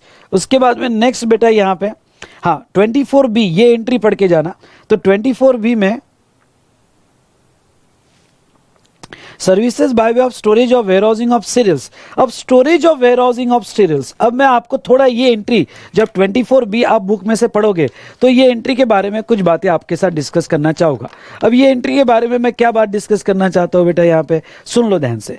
ये जो एंट्री है यहाँ पे ये 24B, तो ये अमेंडमेंट है और आपके टीम के लिए जो अमेंडमेंट रहेगी रिसेंटली एडेड है ये एंट्री के बारे में। इसमें कुछ प्रोडक्ट ऐसे जो एग्रीकल्चर प्रोड्यूस है, यानी वेजिटेबल्स हुए, उसके बाद में फ्रूट्स हुए, कुछ प्रोडक्ट्स है, तो उसको वो तो अगर फ्रूट्स है, वेजिटेबल्स है, उसका अगर वेयरहाउसिंग है तो वो तो हमारे मेन एंट्री में कवर हो जाता है। मेन एंट्री मतलब यहाँ पे जो एग्रीकल्चर सेक्टर की एंट्री है। लेकिन बेटा जो यहाँ पे आपको बताओ कि उन्होंने कुछ फिर से कोई एपी जो है और ऐसे कुछ प्रोडक्ट जैसे जैगरी हुआ, उसके बाद में कॉफ़ी हुआ, टेंडू लीव्स हुआ, टी हुआ, जो एपी नहीं है उसको भी कवर किया। तो ये इस बार लिस्ट लर्न करके जाना, मतलब इसमें एपी भी है, वो रिपीटेशन किया गया, क्यों किया गया अब जाने दो। ओके, जो एपी, कुछ प्रोडक्ट एपी रहेंगे, कुछ प्रोडक्ट नहीं एपी होंगे, तो एपी नहीं भी होंगे पर ये लिस्ट में आ रहे हैं, तो उसका एक सर्विस सुनना, उसका एक सर्विस एग्जम्प्ट है और वो है वेयरहाउसिंग। ओके, तो उसका वेयरहाउसिंग सर्विस एग्जम्प्ट है। इस बार ये एंट्री जो है बहुत अच्छे से यहाँ पे आपको पढ़ के जाना है। और service by of artificial insemination, मतलब ये एनिमल्स के केस में जो स्पर्म डोनर्स होते हैं, ओके, तो बिग बुल है और उसका स्पर्म जो है वो होते हैं ऐसे विलेज एरिया में, तो वो आर्टिफिशियल इंसेमिनेशन सर्विस जो होती है तो उसको भी एग्जम्पशन दिया गया है। तो इस तरह से हमने यहाँ पे एग्रीकल्चर सेक्टर का खत्म किया बेटा। यस, आया समझ में आप सभी को? चलो आगे बढ़ते हैं।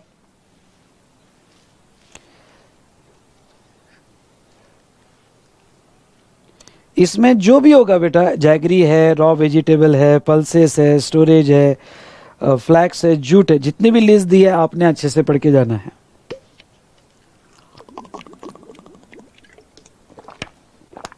और मैं आपको एक बात कह दूं, और वो बेटा ये कि मैंने बहुत से यहाँ समरी ली है, रेगुलर बुक के साथ पढ़ना है, कुछ अगर पॉइंट छूट गया तो आपको ऐड कर देना है, ठीक है। चलिए, अतुल, निशांत, हिना, गुड। अब आते हैं नेक्स्ट।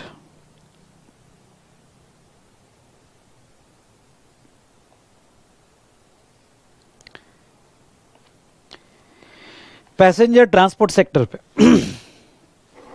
यस, आ जाइए पैसेंजर ट्रांसपोर्ट सेक्टर पे। ओके, तो बाहुबली की तबीयत खराब हुई, वो पूजा पाठ में लग गया, चैरिटेबल रिलीजियस सेक्टर।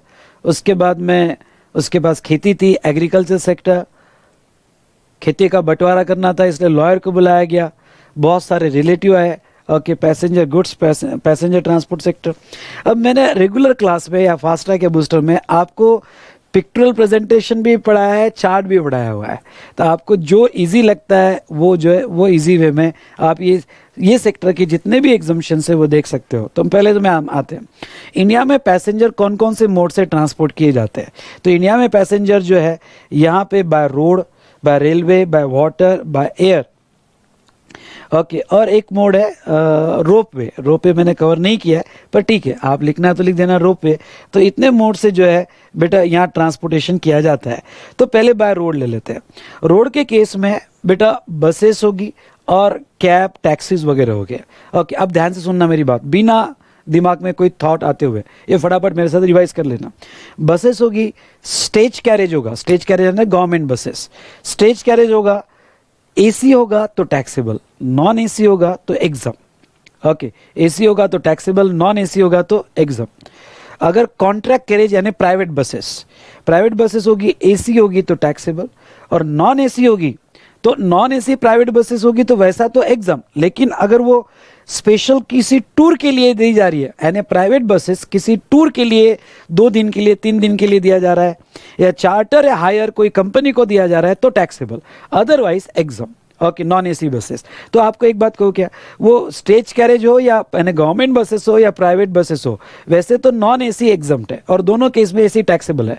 लेकिन नॉन एसी अगर कॉन्ट्रैक्ट कैरेज है और ये स्पेशल हायर चार्टर या टूरिज्म के लिए दिया जाता है तो टैक्सेबल है। पर स्टेज कैरेज में गवर्नमेंट बसेस अगर कोई ट्रिप के लिए, टूरिज्म के लिए, चार्टर के लिए, हायर के लिए दिया गया तो उसको एग्जम्पशन मिलेगा, वहां टैक्सेबल नहीं है। ये टैक्सेबिलिटी सिर्फ कॉन्ट्रैक्ट कैरेज के केस में ही है, इस बात का आपको पूरा ध्यान देना है। ये भाई बात समझ में। उसके बाद में मीटर कैब एक्सा, तो मीटर कैब ऑटो रिक्शा होगा इंक्लूडिंग ई रिक्शा होगा तो एग्जम्प्ट है। Come on, meter cab auto rickshaw including e rickshaw होगा तो एग्जम्प्ट है। उसके बाद में motor cab AC non AC या रेडियो टैक्सी होगी तो टैक्सेबल होगा। रेलवे में फटाफट बताओ क्या, तो रेलवे में यहाँ पे इंडियन रेलवे होगा, एसी क्लास और फर्स्ट क्लास टैक्सेबल है, बाकी सब एग्जम्प्ट है। मेट्रो मोनोरेल ट्रैमवे एग्जम्प्ट है। हाँ, उसके बाद में वाटर में इनलैंड वाटरवे और वेसल मतलब रिवर एंड सी, तो इनलैंड वाटरवे टोटली एग्जम्प्ट है। ओके, तो यस कमल, बारात की बस होगी यानी बारात ले जाने के लिए बस, तो यहाँ पे वो अगर बारात ले जाने के लिए बस होगी और कॉन्ट्रैक्ट कैरेज होगा तो वो टैक्सेबल है। लेकिन अगर स्टेज कैरेज होगा, गवर्नमेंट की बस होगी तो वो एग्जम्प्ट है। गवर्नमेंट का stage carriage all non AC totally exempt है। वो जो टैक्सेबिलिटी की वो सिर्फ कॉन्ट्रैक्ट कैरेज में किया गया। वाटर में बेटा इनलैंड वाटरवे एग्जम्प्ट है। वेसल होगा, हाँ वेसल को ध्यान से सुनना, वेसल यानी सी रूट से जा रहा है मुंबई टू गोवा वगैरह, तो ऐसे केस में यहाँ अगर वेसल प्रीडोमिनेंटली पब्लिक ट्रांसपोर्ट के लिए होगा, अब पब्लिक मतलब उसमें टिकट होती है, एक प्लेस से दूसरे टिकट के चार्जेस लेते हैं तो वो एग्जम्प्ट है। फिर उसमें क्यों ना टूरिस्ट बैठ जाए, लेकिन प्रीडोमिनेंटली पब्लिक ट्रांसपोर्ट के लिए होगा तो एग्जम्प्ट है। लेकिन अगर वो क्रूज शिप होगी और वो टूरिज्म के लिए होगी, प्रीडोमिनेंटली टूरिज्म के लिए होगी तो वो टैक्सेबल होगा। एयर ट्रांसपोर्ट वैसे तो पूरा टैक्सेबल है, ध्यान से सुनना, एयर ट्रांसपोर्ट वैसे तो पूरा टैक्सेबल है, लेकिन अगर आपका एम्बार्केशन या टर्मिनेशन, एम्बार्केशन मतलब बैठना, ओके यानी बोर्डिंग करना, या फिर आपका टर्मिनेशन कुछ स्पेसिफाइड एरिया में होगा, ये स्पेशल कैटेगरी वाले स्टेट नहीं है, ये लर्न करना पड़ेगा, ये अलग से। स्पेसिफाइड एरिया मतलब अरुणाचल प्रदेश, आसाम, मणिपुर, मेघालय, मिजोरम, नागालैंड और कुछ उन्होंने दिया है बगडोगरा वगैरह, त्रिपुरा। तो अगर ये स्पेशल कैटेगरी ऑफ स्टेट में, सॉरी ये नोटिफाइड स्टेट में, ये स्पेशल कैटेगरी स्टेट वाला लिस्ट अलग है, ये नोटिफाइड स्टेट में आपका जाना या वहां से आना होगा तो उस टिकट पे जीएसटी नहीं लगेगा, ठीक है। उसके बाद में बेटा यहाँ पे बाकी पूरा एयर ट्रांसपोर्ट टैक्सेबल होगा। चलिए, तो यहाँ हमने पैसेंजर ट्रांसपोर्टेशन देखा, अब गुड्स ट्रांसपोर्टेशन देखते हैं कि अगर गुड्स ट्रांसपोर्टेशन सर्विस होगी तो क्या क्या एग्जम्पशन मिलेगा। तो आइए आपका बुक का भी पेज टर्न कीजिए फटाफट। देखो, गुड्स को भी मैं अलग अलग मोड में डिवाइड कर लेता हूँ, रोड, रेलवे, इनलैंड वाटर में इनलैंड वाटरवे, उसके बाद में एयर वेसल्स और पाइपलाइंस और कंड्यूट्स। ओके, तो इससे आपके गुड्स ट्रांसपोर्ट किए जाते हैं। अब मैं सबसे पहले लेता हूँ रोड में एक बात का ध्यान देना, और मैं यहाँ जो पॉइंट बताने जा रहा हूँ वो बहुत बहुत इंपॉर्टेंट पॉइंट है। वो कौन सा, यहाँ पे रोड ट्रांसपोर्ट में बेटा पूरा रोड ट्रांसपोर्ट एग्जम्प्ट है, पूरा रोड ट्रांसपोर्ट एग्जम्प्ट है। सिर्फ 2 ही टैक्सेबल है, जीटीए और कुरियर एजेंसी। जीटीए की डेफिनेशन बहुत थोड़ा सिंपल वे में दिया है कि जीटीए मतलब ट्रांसपोर्टेशन एंड गुड्स कैरेज, जिसका कंसाइनमेंट नोट दिया जा रहा है। पर एक हमारी इंस्टीट्यूट जो क्लैरिफिकेशन सर्विस टैक्स में था वो कंटिन्यू कर रही है। जीटीए मतलब कोई एजेंसी होनी चाहिए, मतलब अगर आपका इंडिविजुअल ट्रक है, ध्यान से सुनना, इंडिविजुअल ट्रक है और आप एजेंसी नहीं हो, एज ए इंडिविजुअल ट्रक चला रहे हो, तो ऐसे सिचुएशन में यहाँ पे आपको जीटीए नहीं माना जाएगा और आप रोड ट्रांसपोर्ट में एग्जम्पशन में रहोगे। एक आरटीपी का प्रॉब्लम था जो मैंने मेरे क्वेश्चनर में भी लिया है और आईसीएआई के एडिशनल क्वेश्चन सीरीज में भी कवर्ड है, और उसमें यह था कि एक इंडिविजुअल है, उसका खुद का गुड्स कैरेज है, तो वो वो जीटीए नहीं माना जाएगा और उसको एग्जम्पशन मिलेगा, क्योंकि पूरा रोड ट्रांसपोर्ट एग्जम्प्ट है। लेकिन जीटीए होगा या कुरियर होगा तो ही टैक्सेबल होगा। तो बेटा यहाँ पे जीटीए मतलब जो गुड्स कैरेज से जा रहा है, देखो ये एक इंटरप्रिटेशन है, इसके ऊपर बहुत क्लियर क्लैरिटी नहीं है कि पर हमारे इंस्टीट्यूट का जो व्यू है मैं वो कवर कर रहा हूं। उसके बाद में रेलवे बेटा अगर गुड्स ट्रांसपोर्ट होगा तो पूरा टैक्सेबल है। See this irony, passenger transport में सिर्फ एसी और फर्स्ट क्लास टैक्सेबल है, पर रेलवे में मालगाड़ी होगी तो मालगाड़ी गुड्स ट्रांसपोर्ट पूरा टैक्सेबल है। उसके कुछ अदर एग्जम्पशन है वो बाद में लूंगा, पर पहले दिमाग में थॉट आना चाहिए रेलवे गुड्स ट्रांसपोर्ट पूरा टैक्सेबल है। उसके बाद में इनलैंड वाटरवे यानी रिवर ट्रांसपोर्ट पूरा गुड्स हो या पैसेंजर हो एग्जम्प्ट है। हाँ, ये वेसल और एयरक्राफ्ट का समझ लो, ध्यान से सुनिएगा बेटा। एक बात बता दूं क्या आपको कि आपका पीओएस प्लेस ऑफ सप्लाई आपने देखा था, और सेक्शन 13 के हिसाब से अगर गुड्स ट्रांसपोर्ट होगा तो जहां टर्मिनेट होगा आपका डेस्टिनेशन होगा, ओके, वो डेस्टिनेशन आपका प्लेस ऑफ सप्लाई माना जाएगा। इसलिए बाहर से अगर वेसल और एयरक्राफ्ट गुड्स ट्रांसपोर्ट करके ला रहे हैं, सुनना, बाहर से वेसल और एयरक्राफ्ट गुड्स ट्रांसपोर्ट करके ला रहे हैं जिसका टर्मिनेशन डेस्टिनेशन इंडिया में है, तो वो सिचुएशन में उसका पीओएस इंडिया में फिक्स होता है और उसके ऊपर जीएसटी आता है। तो आपके कस्टम्स के वैल्यू में भी ऐड होता है और जीएसटी भी आता है। लेकिन अब ध्यान से सुनना, वो क्या कहते हैं, मैंने ये वेसल और एयरक्राफ्ट के ट्रांसपोर्टेशन को 3 पार्ट में डिवाइड किया है। एक बाहर से इंडिया, एक इंडिया के इंडिया में, और एक इंडिया से बाहर। आई रिपीट, एक इंडिया से बाहर। नाउ अगर बाहर से इंडिया में आता है गुड्स, बाय एयर आ रहा है, ध्यान से सुनना, बाय एयर आ रहा है तो एग्जम्प्ट है, बाय एयर आ रहा है तो एग्जम्प्ट है, और बाय वेसल आ रहा है तो टैक्सेबल है। आई रिपीट, बाय वेसल आ रहा है टैक्सेबल है। तो एयर को एग्जम्प्ट रखा है, इसलिए एयर के केस में डबल टैक्सेशन नहीं होता है। क्यों? क्योंकि वो कस्टम्स की वैल्यू में ऐड हो जाता है और वहां एसडी 37 लग जाता है और अलग से जीएसटी नहीं देना पड़ता है। पर वेसल में डबल टैक्सेशन लग जाता है, क्योंकि वेसल के फ्रेट पे वो सर्विस है, इसलिए अलग से टैक्स लग रहा है, और उसमें भी फॉरेन सप्लाई शिपिंग कंपनी होगी तो रिवर्स चार्ज लग जाता है, और वो कस्टम्स की वैल्यू में भी ऐड हो जाता है, तो यहाँ डबल टैक्सेशन होगा। उसके बाद में बेटा यहाँ पे इंडिया के इंडिया में होगा तो टैक्सेबल है, फिर वो एयर हो या वेसल हो, और इंडिया से इंडिया के बाहर है तो एग्जम्प्ट है फिलहाल, जो एग्जम्पशन को अभी और आगे बढ़ा दिया गया।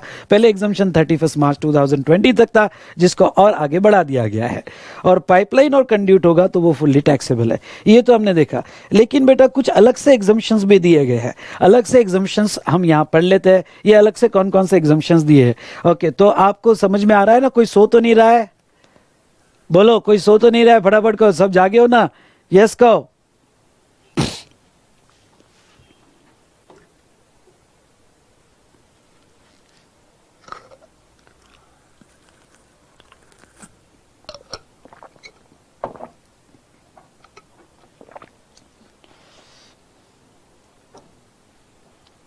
चलो, अब बेटा अलग से एग्जम्पशन जीटीए को दिया गया है। अब जीटीए को अलग से एग्जम्पशन क्या दिया है? स्मॉल कैरेज के लिए, पर जीटीए होना चाहिए। मैंने पहले ही कहा कि अगर इंडिविजुअल का खुद का ट्रक है और खुद ही चला रहा है तो जीटीए नहीं बोला जाएगा। जीटीए को स्मॉल कैरेज के लिए यहाँ पे एग्जम्पशन दिया गया। अगर उसके सिंगल कैरेज में एक ही कंसाइनमेंट जा रहा है, मतलब उसका ट्रक जा रहा है या उसका स्मॉल गुड्स कैरेज जा रहा है, पर जीटीए एजेंसी है, गुड्स ट्रांसपोर्ट एजेंसी है, और उसका ट्रक में एक ही गुड जा रहा है और उसका फ्रेट 1500 या उससे कम है तो एग्जम्पशन मिलेगा। मतलब उसके ऊपर जीएसटी ना नॉर्मल चार्ज में ना रिवर्स चार्ज में आएगा। और अगर उसके ट्रक में एक से ज्यादा कंसाइनमेंट जा रहे हैं तो पर कंसाइनी फ्रेट अगर 750 या उससे कम होगा, पर कंसाइनी समझ लो उसके ट्रक में यहाँ पे 50 कंसाइनमेंट जा रहे हैं और पर कंसाइनी अगर अमाउंट 750 से कम होगा तो उसको एग्जम्पशन दे दिया जाएगा, उसके ऊपर किसी भी तरह का टैक्स यहाँ पे नहीं दिया जाएगा। एक दूसरा एग्जम्पशन जो आपको लर्न करके ही जाना है और वेरी वेरी इंपॉर्टेंट एग्जम्पशन है बेटा। यहाँ पे दूसरा एग्जम्पशन क्या है? यहाँ पे देखो, if following goods are transported by GTA rail और वेसल देन यहाँ exempted from payment of tax. पहला agriculture produce, organic manure, milk, salt, food grain, flour, pulses and rice. हाँ, ये मैं इस पे डिस्कशन करूंगा। ऑर्गेनिक मैन्योर, न्यूज़पेपर और मैगजीन्स, रिलीफ मटेरियल, डिफेंस और मिलिट्री इक्विपमेंट। तो इसको आप थोड़ा मेमोरी टेक्निक में भी ले सकते हो। DR डॉक्टर, उसके बाद में MONA, करेक्ट, डॉक्टर मोना। तो आप इसको ऐसा भी याद कर सकते हो, डॉक्टर मोना, और लेकिन आपको याद आ जाना चाहिए। तो यहाँ पे एग्रीकल्चर प्रोड्यूस मतलब ऐसा जो फार्म से निकला, कोई प्रोसेसिंग नहीं, या वही प्रोसेसिंग जो यूजुअली कल्टीवेटर करता है, उस कोई भी एग्रीकल्चर प्रोड्यूस होगा तो एग्जाम। अब सेकंड लिस्ट में क्या कहते हैं कि हो सकता है कि कुछ गुड्स एग्री एपी में ना है, जैसा मिल्क, पास्चराइज मिल्क, प्रोसेसिंग बाहर हो जाती है तो नहीं आता है। सॉल्ट एपी में नहीं आता है। फूड ग्रेन्स, बहुत सी फूड ग्रेन्स एपी में नहीं आती है, पल्सेस वगैरह। उसके बाद में राइस, ओके, फ्लोर भी एपी में नहीं आता है। पर ये लिस्ट याद रखना है, इसका ट्रांसपोर्टेशन होगा तो एग्जम्प्ट है। ऑर्गेनिक मैन्योर मतलब फर्टिलाइजर्स होगा तो एग्जम्प्ट है।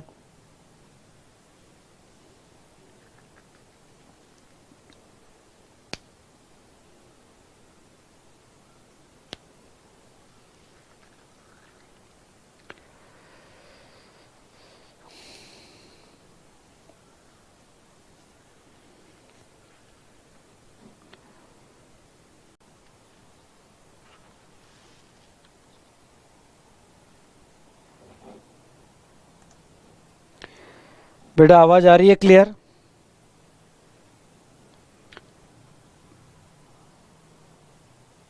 बेटा आवाज बताइए क्लियर आ रही है कि नहीं आ रही है? कुछ टेक्निकल रीजन की वजह से हमारा लास्ट लेक्चर हैंग हो गया, हम कंटिन्यू कर रहे हैं उसको।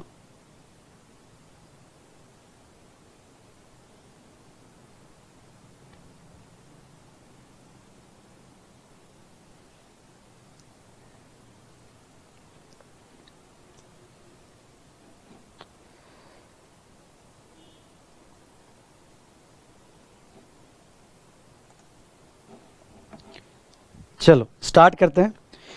तो बेटा ये जो प्रोडक्ट है यहाँ पे, ये प्रोडक्ट को यहाँ स्पेशल एग्जम्पशन दिया गया। एग्रीकल्चर प्रोड्यूस हो, ऑर्गेनिक मैन्यूअर हो, रिलीफ मटेरियल हो, newspaper, transportation by GTA, rail और वेसल, ये 3 मोड में एग्जम्पशन है, जीटीए, रेल और वेसल। और ये जो मिल्क, सॉल्ट, फूड ग्रेन्स है या पल्सेस राइस, ये एपी नहीं है। आई रिपीट, ये एपी नहीं है। ओके, जहाँ तक कि milk, salt, food grain, flour, pulses, ये एपी नहीं है। लेकिन यहाँ पे बेटा ये स्पेशल बेनिफिट दिया गया फॉर ट्रांसपोर्टेशन, तो ये लिस्ट आपको लर्न करनी पड़ेगी। उसके बाद में नेक्स्ट यहाँ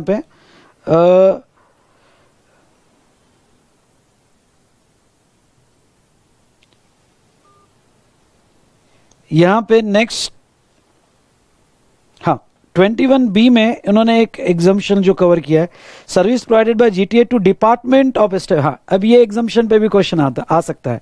अगर जीटीए ने सर्विस गवर्नमेंट डिपार्टमेंट को, जस्ट अ मिनट है, अगर जीटीए ने सर्विस गवर्नमेंट डिपार्टमेंट को दिया या जीटीए ने सर्विस यहाँ पे गवर्नमेंट एजेंसीज को दिया जो इसलिए रजिस्टर्ड है कि यहाँ ओनली टीडीएस डिडक्ट करना है, तो बेटा यहाँ एग्जम्प्ट है। अब जीटीए वाला रिवर्स चार्ज याद करना, जीटीए में वाला रिवर्स चार्ज मैंने आपको कहा था कि उसने अगर गवर्नमेंट को सर्विस दिया, गवर्नमेंट एजेंसी को, लोकल अथॉरिटी को सर्विस दिया तो रिवर्स चार्ज नहीं लगता है, क्योंकि यहाँ एग्जम्पशन दिया हुआ है। ना नॉर्मल चार्ज लगता है ना रिवर्स चार्ज लगता है। इज इट क्लियर बेटा?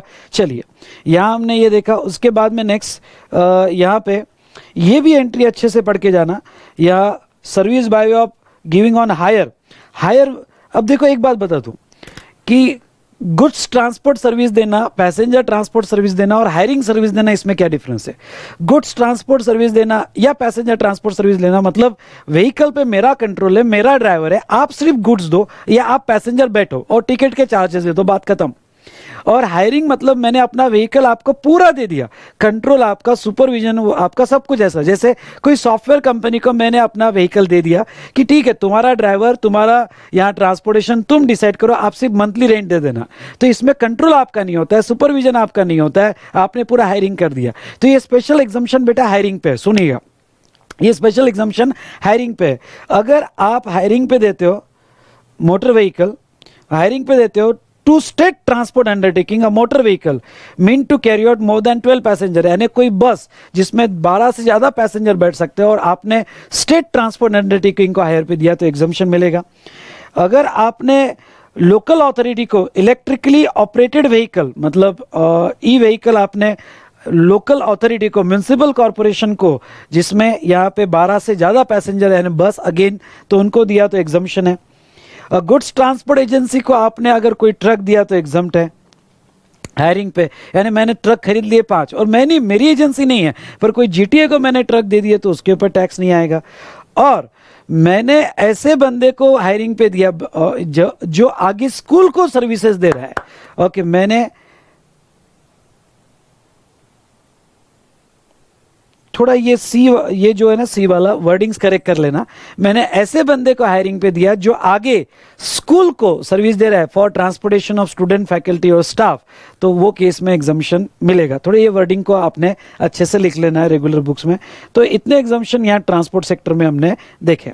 चलो नेक्स्ट देखते हैं renting of immovable property. Okay, तो यहाँ रेंटिंग ऑफ इमूवेबल प्रॉपर्टी में ध्यान से देखो, जस्ट मिनट में आपको मेरे मोबाइल में कनेक्ट कर लेता हूं ऑनलाइन। ठीक है,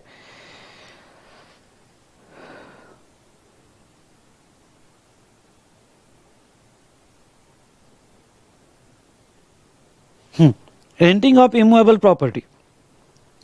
तो रेंटिंग ऑफ इमूवेबल प्रॉपर्टी में बेटा renting of residential dwelling for use of residence, मतलब ये हुआ कि यहाँ पे रेसिडेंशियल ड्वेलिंग, अब उन्होंने बेनिफिट क्या दिया है कि आपका रहने लायक घर या रहता हुआ घर आपने वो रेंट पे दिया रहने के लिए, तो एग्जम्पशन है। तो ड्वेलिंग की डेफिनेशन उन्होंने नहीं दी है, लेकिन यहाँ पे ड्वेलिंग का मीनिंग ये होता है कि ऐसा अकोमोडेशन जो बनाया गया फॉर स्टे और आपने लॉन्ग टर्म यूज के लिए दिया गया। ध्यान से सुनना, लॉन्ग टर्म यूज के लिए दिया तो और रहने के लिए दिया तो एग्जम्पशन मिलेगा। मतलब अगर आपने अपना रेसिडेंशियल ड्वेलिंग रहने के लिए नहीं दिया, आपने अपना रेसिडेंशियल ड्वेलिंग ऑफिस पर्पस के लिए दिया तो एग्जम्पशन नहीं मिलेगा। अगर आपने अपना रेसिडेंशियल ड्वेलिंग ऑफिस कम कि कमर्शियल पर्पस के ऑफिस प्लस रेसिडेंशियल के लिए दिया तो ये मिक्स सप्लाई में चले जाएगा और हाईएस्ट रेट मतलब पूरा ऑफिस माना जाएगा और जीएसटी लग जाएगा। तो सिर्फ ओनली रेसिडेंशियल पर्पस के लिए दिया तो ही उसको एग्जम्पशन दिया जाएगा। दूसरी मैं बात आपको ये कह दूं कि होटल, इन, गेस्ट हाउस ये टेम्पररी पर्पस के लिए यहाँ पे दिया जाता है, डेली पर्पस के हिसाब से दिया जाता है, लॉन्ग टर्म पर्पस के हिसाब से नहीं दिया जाता है। इसलिए होटल, इन, गेस्ट हाउस यहाँ पे ये कवर नहीं होगा, लॉजिंग वगैरह। लेकिन हॉस्टल पे अभी एडवांस रूलिंग के ली है और सबका मानना ये है ना, इवन एडवांस रूलिंग ये कहती है कि हॉस्टल जो है रेसिडेंशियल ड्वेलिंग में कंसिडर हो सकता है और उसको एग्जम्पशन मिल जाएगा। ये बात थी regarding to residential dwelling. Is it clear बेटा? हॉस्टल के लिए तो अभी मैं आपको यही कहूँगा कंफ्यूजन है कमल। ओके, और हॉस्टल में अभी एक एडवांस रूलिंग आई है कि हॉस्टल रेसिडेंशियल ड्वेलिंग में कवर हो सकता है, पर वो भी क्लियर नहीं है तो एग्जाम में नहीं पूछेंगे, कंफ्यूजिंग एरिया है। उसके बाद में बेटा ओके नेक्स्ट एंट्री ये भी पढ़ के जाना, होटल। अगर हाँ, ये स्पेशली होटल वालों को मिला है क्योंकि होटल रेसिडेंशियल ड्वेलिंग में नहीं आता है। तो होटल वालों को क्या बेनिफिट दिया है कि अगर आपके होटल में कोई ऐसी रूम होगी जिसका भाड़ा, जिसका रेंट जो है 1000 या उससे कम होगा, रेंट 1000 या उससे कम आप चार्ज कर रहे हो, मतलब जिसकी वैल्यू 1000 या उससे कम होगी तो एग्जम्पशन दिया जाएगा। ख्याल रहे बेटा, ये वैल्यू पे, जिसका वैल्यू पर यूनिट मतलब पर room per unit per day अगर 1000 या उससे कम होगा तो ज्यादा होगा। अब मेरा बहुत बड़ा होटल है, कुछ रूम्स 800 वाली है, कुछ रूम 1500 वाली है, कुछ रूम्स यहाँ पे 5000 वाली है, तो बेटा ये 1000 क्राइटेरिया है, ये 1000 बेसिक डिडक्शन नहीं है। मतलब अगर आपका अमाउंट 1000 से ज्यादा जाता है, आई रिपीट 1000 से ज्यादा जाता है तो यहाँ पे फुल अमाउंट पे जीएसटी पे किया जाएगा।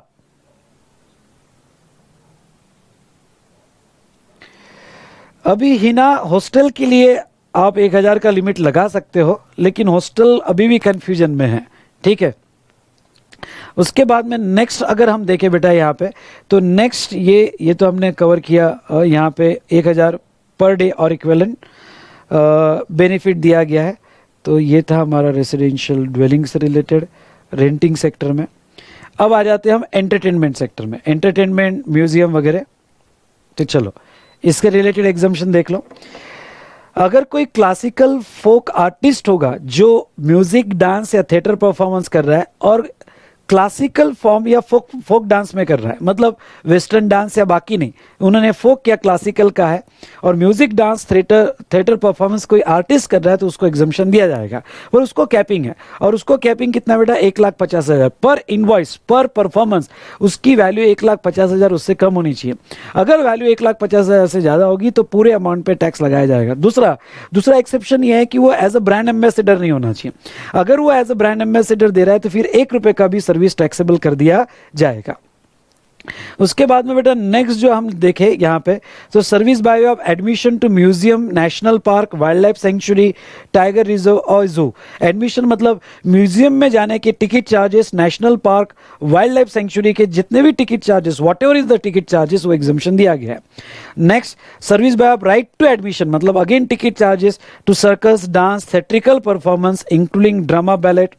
उसके बाद में recognise sporting event, award function, concert, pension, musical performance और स्पोर्टिंग इवेंट्स।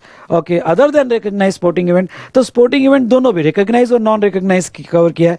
और प्लानिटेरियम, अगर आपके टिकट चार्जेस 500 या उससे कम होगा तो एग्जम्पशन, अदरवाइज टैक्सेबल। ये आपको लर्न करना पड़ेगा लिस्ट, ठीक है, कोई मेमोरी टेक्निक बना लेना पर लिस्ट लर्न करना पड़ेगा। अब ख्याल में रखना, अगर आप म्यूजियम में जाओगे तो टिकट चार्जेस कुछ भी हो, मतलब 600 रुपये, 700 रुपये, 800 रुपये हो, एग्जम्प्ट है। लेकिन अगर आप ये यहाँ पे जो उन्होंने लिस्ट दिया है सर्कस, डांस वगैरह, यहाँ जाओगे तो 500 से नीचे कम होगा तो यहाँ पे एग्जम्पशन दिया जाएगा। 500 तक होगा, इंक्लूडिंग 500 होगा तो एग्जम्पशन दिया जाएगा, 500 के ऊपर होगा तो टैक्सेबल किया जाएगा। इज इट क्लियर बेटा? तो ये थोड़ा लर्न करके जाना। उसके बाद में training in recreational activity like dance, music, painting, culture तो एग्जम्प्ट है। और स्पोर्ट अगर चैरिटेबल ट्रस्ट दे रही होगी तो एग्जम्प्ट है। उसके बाद में admission to protected monuments like Taj Mahal है, अजंता एलोरा है, अगर यहाँ टिकट चार्जेस होंगे तो वो टोटली एग्जम्प्ट है। तो इस बार एंटरटेनमेंट सेक्टर पे क्वेश्चन आ सकता है, ये सेक्टर अच्छे से पढ़ के जाना है आपको। इज इट क्लियर बेटा? सब ठीक चल रहा है आपकी तरफ से? हाँ कहिएगा। ठीक है। उसके बाद में हम देखेंगे बैंकिंग एंड फाइनेंशियल सेक्टर। तो बैंकिंग और फाइनेंशियल सेक्टर में यहां एग्जाम्पशन देखो, service by of extending deposit, loan और एडवांसेस। इंडिया में कोई भी, मैं सिर्फ बैंक का नाम ले रहा हूं, फाइनेंशियल सेक्टर, इंडिया में कोई भी किसको लोन, डिपॉजिट, एडवांसेस, आपने बैंक में डिपॉजिट रखे, बैंक आपको डिपॉजिट लोन दे रहा है, ओडी, सीसी, सभी इंडिया के सभी लोन, एडवांसेस और डिपॉजिट अनसिक्योर्ड लोन है, उस पर लगने वाला इंटरेस्ट एग्जम्प्ट रहेगा। उस पर लगने वाला इंटरेस्ट एग्जम्प्ट रहेगा, या उसका डिस्काउंटिंग होगा, cheque discounting, bill of exchange discounting वगैरह, तो वो भी एग्जम्प्ट रहेगा। लेकिन क्रेडिट कार्ड पे लगने वाला, आपको याद रखना है, क्रेडिट कार्ड पे लगने वाला इंटरेस्ट पे जीएसटी आएगा। Is it clear? दूसरा, sale purchase of foreign currency. अब मैं आपको कहता हूं, sale purchase of foreign currency transaction in money है, मतलब पैसा देना, पैसा लेना, ये ट्रांजैक्शन इन मनी है। पर इससे रिलेटेड अगर सेपरेट कमीशन लगाया जाए तो वो सर्विस मानी जाती है। तो वो कमीशन जो है टैक्सेबल होता है, जिससे रिलेटेड वैल्यूएशन में हमने देखा, ओके, आरबीआई रेट और आपका रेट का डिफरेंस, या 1 लाख, 10 लाख या 10 लाख के ऊपर के स्लैब रेट में कमीशन पे वैल्यू निकाली गई है, तो उसके ऊपर जीएसटी आता है। पर उन्होंने यहाँ क्या बेनिफिट दिया कि अगर ये ट्रांजेक्शन, एक्सचेंज वाला ट्रांजेक्शन अगर बैंक टू बैंक होगा या डीलर टू बैंक होगा या डीलर टू डीलर होगा, तो इन बीच में अगर कमीशन लगा जाए तो उसके ऊपर जीएसटी नहीं लगाया जाएगा दोस्तों। तो यहां एग्जम्पशन दिया है। उसके बाद में 2000 तक आप कार्ड स्वैप करते हो तो उसका ट्रांजैक्शन फीस पे एग्जम्पशन दिया गया है। तो ये पहला वाला एग्जम्पशन इंपॉर्टेंट है, बाकी तो आप रीड करके चले गए तो भी चलेगा। एजुकेशन सेक्टर, अब एजुकेशन सेक्टर देखो, यहाँ पे ध्यान से सुनिएगा। पहले तो एजुकेशनल इंस्टीट्यूट, ये 3 एजुकेशनल इंस्टीट्यूट को यहाँ एग्जम्पशन दिया गया। एक तो preschool, higher and secondary school, colleges, universities. मैंने कॉलेजेस, यूनिवर्सिटीज लिखा है, अगर आप बुक पढ़ोगे तो बुक में लिखा है कि भाई education as a part of curriculum for obtaining the qualification recognised by law. मतलब ओके, यहाँ पे जो बाय लॉ रिकॉग्नाइज्ड इंस्टीट्यूट है वो अगर एजुकेशन प्रोवाइड कर रही है तो वो सिचुएशन में एग्जम्पशन दिया जाएगा। ठीक है बेटा, वो सिचुएशन में यहाँ पे एग्जम्पशन उन्होंने एजुकेशन सेक्टर को दिया है। और थर्ड, अप्रूव्ड वोकेशनल इंस्टीट्यूट जैसे एनसीवीटी, एससीवीटी के मॉड्यूलर एम्प्लॉयबल्स कोर्स, वो थोड़ा आपने पढ़ के जाना, या इंडस्ट्रियल ट्रेनिंग कोर्स उसमें कवर किया गया है।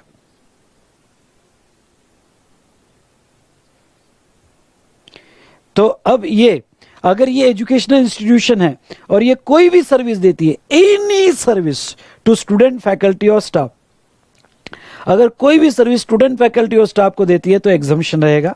फिर कोई भी हो, फिर वो यहाँ पे एजुकेशन फीस हो, लैब चार्जेस हो, ट्रांसपोर्टेशन चार्जेस हो, कैटरिंग हो, स्टूडेंट, फैकल्टी और स्टाफ को कोई भी सर्विस दिया जाए तो टैक्स होगा, लेकिन सॉरी एग्जम्पशन होगा। लेकिन अगर इनके अलावा सर्विस दी तो टैक्स आएगा। लाइक कि ऑडिटोरियम रेंट पे दिया गया, प्लेसमेंट सर्विस, फ्रेंचाइजी सर्विस, मतलब कोई भी ऐसी सर्विस जो स्टूडेंट, फैकल्टी और स्टाफ को नहीं है तो उसके ऊपर टैक्स लगा दिया जाएगा। उसके बाद में, हाँ, ये तो हमने देखा कि ये जो सर्विसेज दे रहे हैं उसको एग्जम्पशन है। ओके, अब ख्याल रहे एजुकेशन इंस्टीट्यूशन में प्राइवेट कोचिंग क्लासेस नहीं आते तो उसके ऊपर तो ऑब्वियसली टैक्स आना है।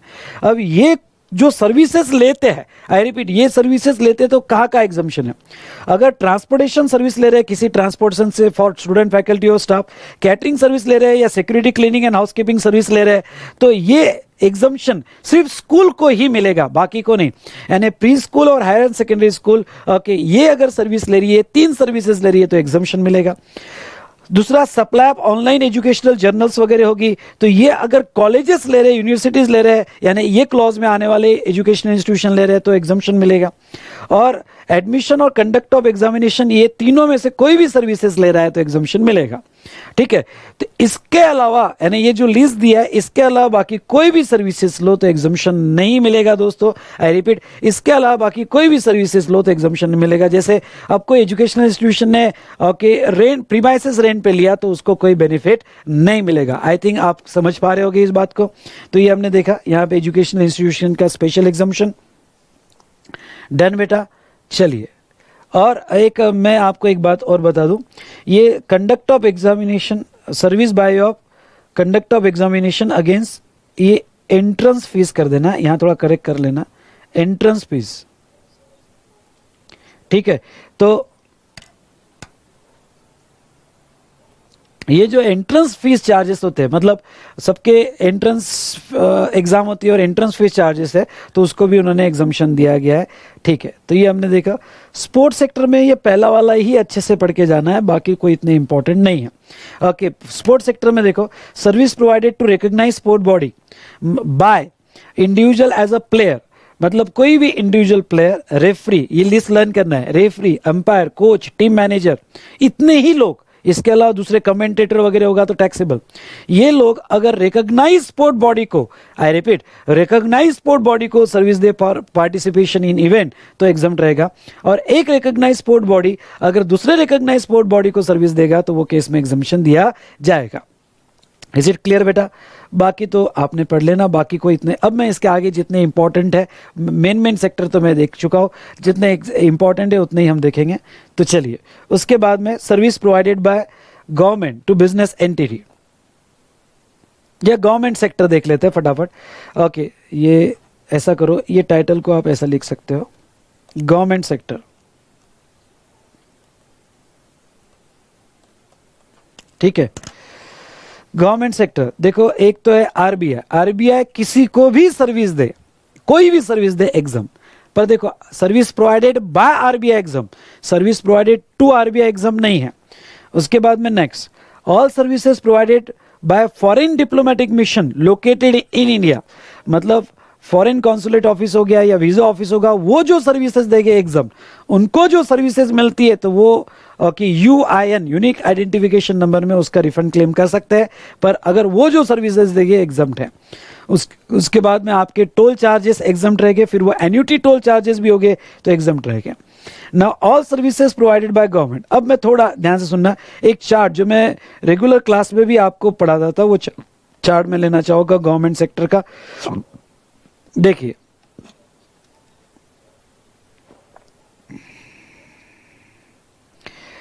यश जो हो रहा है वो तो पढ़ लो भाई। अब आपको सब कुछ चाहिए तो एक काम करेंगे, हम तुम्हारा आंसर शीट भी आके लिख देंगे। इतना स्पून फीडिंग मत करो, आप ट्राई करो यार। कोई प्रॉब्लम आ रहा है, नहीं समझ में आ रहा है तो फिर आप ओके यहाँ पे तो एमसीक्यू, कस्टम्स और एफटीपी, अरे खुद तो कुछ करो, सब रिवाइज करके मिलेगा। मैं जितना मेरे से होगा उतना करके दूंगा। ओके, स्पून फीडिंग की बिल्कुल आदत मत लगाओ, ठीक है?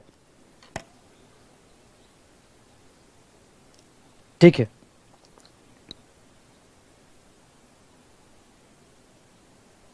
एक मेमोरी टेक्निक किसी ने भेजी है, अनु ने, प्रेम चोपड़ा की सर्विसेज, वो जो स्पोर्ट वाला था। P for player, R for referee, E for umpire, M for manager और C for coach. Prem Chopra की सर्विसेज। चलो, तो P for player, R for referee, E for umpire, M for manager Prem और सी फॉर कोच। चलिए okay, आगे बढ़ते हैं। यहाँ पे गवर्नमेंट सर्विसेज देखो, गवर्नमेंट सर्विसेज, गवर्नमेंट सेक्टर में अगर आप सर्विसेज ध्यान से देखना, गवर्नमेंट, लोकल अथॉरिटी, ठीक है, मैं इसको दो पार्ट में डिवाइड करता हूँ। मतलब वो एग्जम्पशन को पूरा चार्ट में देखो, जितने भी गवर्नमेंट सेक्टर के एग्जम्पशंस है मैं चार्ट में यहाँ पे रिवाइज कर देता हूँ। एक लेता हूँ जनरल और एक लेता हूँ special. Special category, special category में मैं ए, बी और सी, कौन कौन से ए बी सी बेटा, ए बी सी मैं ये स्पेशल कैटेगरी में लेता हूँ। और वो यहाँ पे services of department of post by way of speed post, department of post government department है, उनकी कुछ ही सर्विस टैक्सेबल है, जो है speed post, express parcel post, life insurance और agency services provided to any person other than government. तो किसी भी पर्सन को उन्होंने ये चार सर्विसेज प्रोवाइड की तो टैक्सेबल होगी, लेकिन गवर्नमेंट को प्रोवाइड की तो टैक्सेबल नहीं होगी। तो पहला वाला मैं डिपार्टमेंट ऑफ पोस्ट की, ओके, डिपार्टमेंट ऑफ पोस्ट की सर्विसेज। दूसरा अगर आप देखोगे तो वेसल और एयरक्राफ्ट वाली सर्विसेज, यहाँ पे दूसरा मैं ले लेता हूँ, vessel services in relation to vessel और एयरक्राफ्ट एट पोर्ट। और तीसरा ओके, गुड्स और पैसेंजर ट्रांसपोर्ट, ये मैं स्पेशल में ले लेता हूँ, वेसल और एयरक्राफ्ट और गुड्स और पैसेंजर ट्रांसपोर्ट, पैसेंजर, ये मैं तीन। वैसे तो सभी गवर्नमेंट की सर्विसेज ये एग्जाम्पशन के हिसाब से एग्जम्प्ट रहेगी, लेकिन ये तीन कैटेगरी वाली और एक फोर्थ में बाद में लूंगा, तो ये तीन कैटेगरी वाली सर्विसेज ये टैक्सेबल ही होगी। तो डिपार्टमेंट ऑफ पोस्ट की वो चार सर्विसेज, वेसल एयरक्राफ्ट से रिलेटेड और गुड्स और passenger of transportation services by government, ये टैक्सेबल होगी। लेकिन गुड्स और पैसेंजर के जो सेक्टर हमने पहले देखा एग्जम्पशन का, उसमें एग्जम्पशन होगा तो मिल जाएगा। जैसे गवर्नमेंट का अगर रेलवे सेक्टर है तो सिर्फ एसी क्लास, फर्स्ट क्लास ही टैक्सेबल होगी। तो इन शॉर्ट ये एंट्री आपने ट्रांसपोर्ट सेक्टर के साथ रीड करना है, तो वो सर्विसेज टैक्सेबल होगी। और ये टैक्सेबल जो होगी ये फॉरवर्ड चार्ज में ही आएगी, ध्यान से सुनना, ये फॉरवर्ड चार्ज में ही आएगी, ये रिवर्स चार्ज में नहीं आएगी। मतलब ये किसी को भी दे, बिजनेस एंटिटी को दे, छोटे बच्चे को दे, कोई भी पब्लिक को दे, स्पीड पोस्ट है, एक्सप्रेस पार्सल पोस्ट है, ऑलवेज अंडर फॉरवर्ड चार्ज, इसको रिवर्स चार्ज नहीं आएगा गवर्नमेंट सर्विस को। अब जनरल, अगर गवर्नमेंट सर्विस पब्लिक, ये मेरे क्लासिफिकेशन पब्लिक और बिजनेस एंटिटी। अब सुनो, अगर गवर्नमेंट सर्विस जो है यहाँ पे पब्लिक को जा रही है तो ऑल सर्विसेज एग्जम्प्टेड, ओके, ये ऐसा मीनिंग आता है। तो ये एंट्री को कैसे पढ़ना, all services by the government local authority exempted, लेकिन ये तीन टैक्सेबल और ये बिजनेस एंटिटी वाली टैक्सेबल। तो पब्लिक को जा रहा है तो एग्जम्प्ट है, ओके, ऑल सर्विस एग्जम्प्ट है। लेकिन अगर सर्विस बिजनेस एंटिटी को जा रही है, डी क्लॉज में बिजनेस एंटिटी को जा रही है तो यहां टैक्सेबिलिटी आएगी, यहां टैक्सेबल आएगा अगर बिजनेस एंटिटी। और बेटा यहां चार्ज कैसे होगा, रिवर्स चार्ज या फॉरवर्ड चार्ज? तो अगर गवर्नमेंट बिजनेस एंटिटी को सर्विस दे रही है या ये तीन केसेस में सर्विस दे रही है तो टैक्सेबल, ये तीन केसेस में ऑलवेज फॉरवर्ड चार्ज रहेगा। ये बिजनेस एंटिटी को रहेगा तो ये रिवर्स चार्ज में आएगा। अब बेटा यहां पे मैं ये चार्ज थोड़ा बताता हूं। अगर रेंटिंग ऑफ इमूवेबल प्रॉपर्टी है, renting of immovable property by government and other services, अगर रेंटिंग ऑफ इमूवेबल प्रॉपर्टी है तो वो सिचुएशन में अगर रजिस्टर्ड पर्सन को गवर्नमेंट ने सर्विस दिया होगा और अनरजिस्टर्ड पर्सन को दिया होगा, अगर रजिस्टर्ड पर्सन को सर्विस दिया होगा तो यहां पे रिवर्स चार्ज लग जाएगा, आरसीएम लग जाएगा, और अनरजिस्टर्ड को लग जाएगा तो फॉरवर्ड चार्ज में ओके यहां पे टैक्स आएगा। ये ध्यान रखना, रेंटिंग के लिए स्पेशली यहां हमने लिया। यस काजल आप सही हो, ओके। और बाकी अदर सर्विसेज आरसीएम में ही आएगी, अदर सर्विसेज आरसीएम में आएगी। तो ये इस चार्ट को अगर आप ऐसा पढ़ो ना तो बहुत बेस्ट रहेगा। जनरल, स्पेशल, स्पेशल में तीन ऑलवेज फॉरवर्ड चार्ज, जनरल में पब्लिक को all services exam, business entity को टैक्सेबल, उसमें रेंटिंग होगा, रेंटिंग में रजिस्टर्ड होगा तो आरसीएम, अनरजिस्टर्ड होगा तो फॉरवर्ड चार्ज में टैक्स आएगा, यानी गवर्नमेंट टैक्स देगी। और बाकी अदर सर्विसेज के लिए बेटा फॉरवर्ड चार्ज अप्लाई होगा। ये बात आई आपके समझ में? और फिर बेटा ये तो मेन एग्जाम्पशन हुआ, इसके अलावा गवर्नमेंट ने अदर एग्जाम्पशन दी है। अदर एग्जाम्पशन में आपको अगर मेरा चार्ट याद होगा तो अदर एग्जाम्पशन में मैंने आपको ये बताया था टर्नओवर बेस और वैल्यू बेस एग्जाम्पशन। अब टर्नओवर बेस और वैल्यू बेस एग्जाम्पशन में क्या है बेटा, मैं आपको याद दिला दूं फटाफट। ओके, यहां पे टर्नओवर बेस और वैल्यू बेस एग्जाम्पशन में अगर आप देखो बिजनेस एंटिटी को सर्विस दिया और बिजनेस एंटिटी को सर्विस दिया तो रिवर्स चार्ज लग जाता है, लेकिन लॉयर जैसा बेनिफिट यहां पे भी दिया। लॉयर जैसा बेनिफिट यहां पे क्या दिया है कि जो बिजनेस एंटिटी गवर्नमेंट या लोकल अथॉरिटी से सर्विस ले रही है उसका प्रीसीडिंग फाइनेंशियल ईयर का टर्नओवर उतना ही था जो उसको रजिस्ट्रेशन के बाहर रख सकता था। सुनना, जो उसको रजिस्ट्रेशन के बाहर रख सकता था, एग्जम्पशन फ्रॉम रजिस्ट्रेशन, तो प्रीसीडिंग फाइनेंशियल ईयर का टर्नओवर उतना था जो उसे रजिस्ट्रेशन के बाहर रख सकता था। तो करंट ईयर में वो जो भी सर्विसेज लेगा वो एग्जम्प्ट रहेगी। आई रिपीट, करंट ईयर में जो भी सर्विसेज लेगा वो एग्जम्प्ट रहेगी। Is it clear? यस और नो? हाँ बोलिए। चलो उसके बाद में बेटा यहां पे नेक्स्ट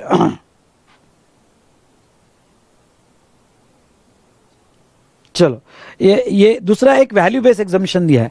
वैल्यू बेस एग्जम्पशन कितना दिया है कि अगर गवर्नमेंट ने कोई सर्विस दी, ध्यान से सुनना, गवर्नमेंट ने सर्विस दी और वो सर्विस की इनवॉइस वैल्यू अगर 5,000 से कम है, इनवॉइस वैल्यू 5,000 या उससे कम है, तो वो इनवॉइस पे एग्जम्प्ट रहेगा। फिर वो किसी को भी दे, यानी कोई बड़ी बिजनेस एंटिटी का जिसका टर्नओवर 200-300 करोड़ है पर गवर्नमेंट से सर्विस ली और इनवॉइस बेस पर अगर अमाउंट 5,000 से कम है तो एग्जम्पशन मिलेगा। लेकिन अब पहला जो टर्नओवर बेस वाला एग्जम्पशन था, एग्रीगेट टर्नओवर बेस वाला एग्जम्पशन था, वो ये स्पेशल कैटेगरी को अप्लीकेबल नहीं है। मतलब ओके, इसलिए मैंने इसको स्पेशली कर दिया है। मतलब जितने भी एग्जम्पशन है ये स्पेशल कैटेगरी को मिलते ही नहीं है। मतलब ये स्पीड पोस्ट सर्विस छोटे बच्चे को भी प्रोवाइड किया तो टैक्सेबल होगा। इसलिए जो यहाँ पे पिछले साल आपका टर्नओवर उतना है जो आपको एग्जम्पशन के बाहर रखता है, तो आपको यहाँ करंट ईयर में जितनी भी गवर्नमेंट की सर्विस लोगे एग्जम्प्ट है, लेकिन ये 3 सर्विसेज लोगे तो टैक्स आएगा और वो भी फॉरवर्ड चार्ज में गवर्नमेंट देगी और वो आपको टैक्स लगा के देगी। Is it clear? दूसरा, ये जो यहाँ पे टर्नओवर वाला एग्जम्पशन है ये रेंटिंग को अप्लीकेबल नहीं होगा। रेंटिंग ऑफ इमूवेबल प्रॉपर्टी होगा तो वो टर्नओवर वाला एग्जम्पशन नहीं होगा। मतलब पिछले साल आप थ्रेशोल्ड के नीचे थे, लेकिन करंट ईयर में आपने अगर रेंटिंग लिया और गवर्नमेंट से लिया तो आप करंट ईयर में आप अगर रजिस्टर्ड होगे तो रिवर्स चार्ज, और रजिस्टर्ड नहीं होगे तो गवर्नमेंट आपको टैक्स लगा के देगा, लेकिन वो 2 केस में अप्लीकेबल नहीं होगा। ये 2 ना टर्नओवर बेस वाले और वैल्यू बेस वाले एग्जम्पशन अच्छे से पढ़ के जाना है आपको। उसके बाद में बेटा नेक्स्ट यहाँ पे वैल्यू बेस वाला एग्जम्पशन, मतलब भाई वो सर्विस किसी को भी दे, बड़े बिजनेसमैन को भी दे, 5,000 तक का इनवॉइस होगा तो वो एग्जम्पशन में रहेगा। और अगर आपका कंटिन्यूअस सप्लाई सर्विस होगा तो पूरे साल का अमाउंट 5,000 माना जाएगा। और अगर आपका कंटिन्यूअस सप्लाई सर्विस नहीं होगा तो पर इनवॉइस 5,000 माना जाएगा। और ये एग्जम्पशन ये स्पेशल कैटेगरी वालों को अप्लीकेबल नहीं है। मतलब 5,000 का इनवॉइस अगर स्पीड पोस्ट का बनता है, 5,000 क्या 50 रुपए का भी स्पीड पोस्ट का बनता है तो उसके ऊपर जीएसटी लगाया जाएगा। आई रिपीट, उसके ऊपर जीएसटी लगाया जाएगा। उसके बाद में बेटा नेक्स्ट अगर हम बात करें तो नेक्स्ट यहां पे, ठीक है, नेक्स्ट अगर हम बात करें तो नेक्स्ट अगर हम यहां पे देखें तो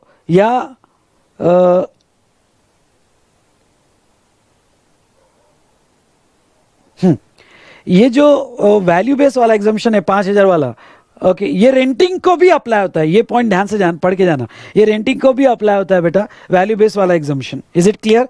चलिए तो ये टर्नओवर बेस वैल्यू बेस वाला एग्जम्पशन हम पढ़ के गए। उसके बाद में registration fees under any act या फिर कैलिब्रेशन सेफ्टी चेक वगैरह, तो देखो ये turnover base value base exemption हुए। दूसरा जो है यार रजिस्ट्रेशन बेस एग्जम्पशन में रजिस्ट्रेशन फीस अगर किसी एक्ट में लगती है तो वो एग्जम्प्ट है। टेस्टिंग कैलिब्रेशन चार्जेस वो एग्जम्प्ट है। उसके बाद में passport, visa, driving licence, birth certificate, death certificate, वो वाले एग्जम्पशन यहाँ पे दिए। मैंने कवर किए बेटा एग्जम्पशन सब, वो आप अच्छे से पढ़ के जाना जो अलग से एग्जम्पशंस दिए हैं।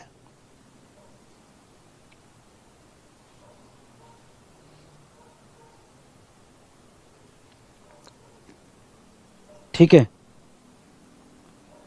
क्या प्रॉब्लम हो गई?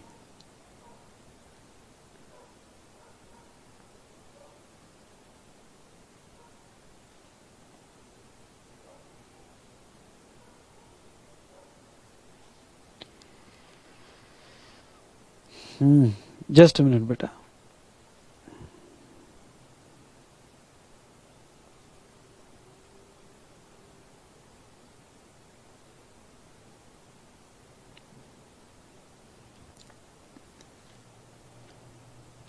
हाँ, रजिस्ट्रेशन बेस्ड जो एग्जम्पशन है जैसे testing, calibration, safety check for okay worker, consumer, public at large, उसको एग्जम्पशन दिया गया। Okay, food safety and standard authority of India वो सर्विसेज दे रही तो एग्जम्प्ट है। Right base exemption, right base exemption में ये वाला पढ़ के जाना, ये बहुत इंपॉर्टेंट है। और वो है service provided by government entity against consideration for grant to another government या लोकल बॉडी, तो वो एग्जम्प्ट है। Service by way of old age home, ये भी आपने पढ़ के जाना है, और ये पहला वाला भी पढ़ के जाना है। ओके, पहला वाला जो है right to use natural resources to an individual farmer for agriculture purpose, यानी किसी इंडिविजुअल फार्मर को नेचुरल रिसोर्सेज के राइट गवर्नमेंट देती है फॉर एग्रीकल्चर पर्पस, तो एग्जम्पशन दिया गया है। तो उसके बाद में अदर एग्जम्पशन जो है, ओके, ये अदर एग्जम्पशंस आपने बुक में से अच्छे से पढ़ के जाना है। ये service provided by government, service provided to government वाले एग्जम्पशंस ये आपको पढ़ना है। चलो, अब इसमें से जो इंपॉर्टेंट अदर एग्जम्पशंस हो गए वो भी लोगा। अब जितने बचे हुए एग्जम्पशंस है इसमें से मुझे जो इंपॉर्टेंट लगता है वही मैं यहाँ रिवाइज करूँगा, जो आपको मैं टिक करके देता हूँ, अच्छे से पढ़ के जाना है। ये ठीक है, ये कोई इतना इम्पोर्टेंट नहीं। ओके, ये भी कोई इतना इम्पोर्टेंट नहीं है, ये भी कोई इतना इम्पोर्टेंट नहीं है। सेबी वाला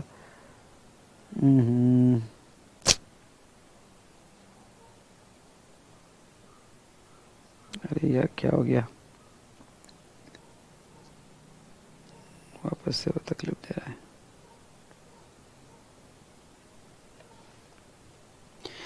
ये transmission and distribution of electricity वाला बाय एटीडीयू,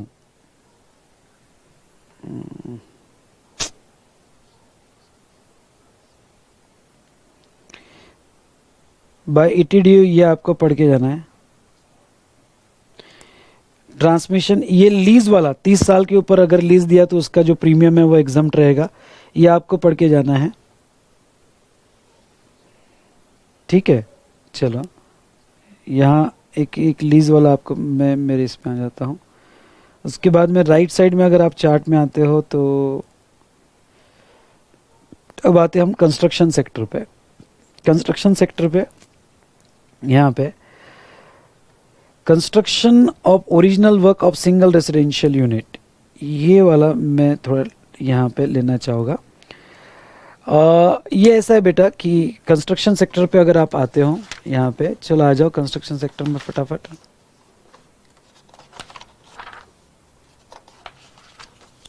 हाँ, वो क्या कहते हैं कि आप अगर अपना सिंगल हाउस बनाते हो, सिंगल रेसिडेंशियल यूनिट, यानी आपका इंडिविजुअल प्लॉट है और वो इंडिविजुअल प्लॉट पे आप सिंगल रेसिडेंशियल यूनिट बनाना चाहते हो, तो आप उसके लिए जो कंस्ट्रक्शन सर्विस लोगे, बुक में से पढ़ के जाना, बहुत ही शॉर्ट सिंपल इसमें दिया है मैंने, ये थोड़ा बुक में से पढ़ के जाना।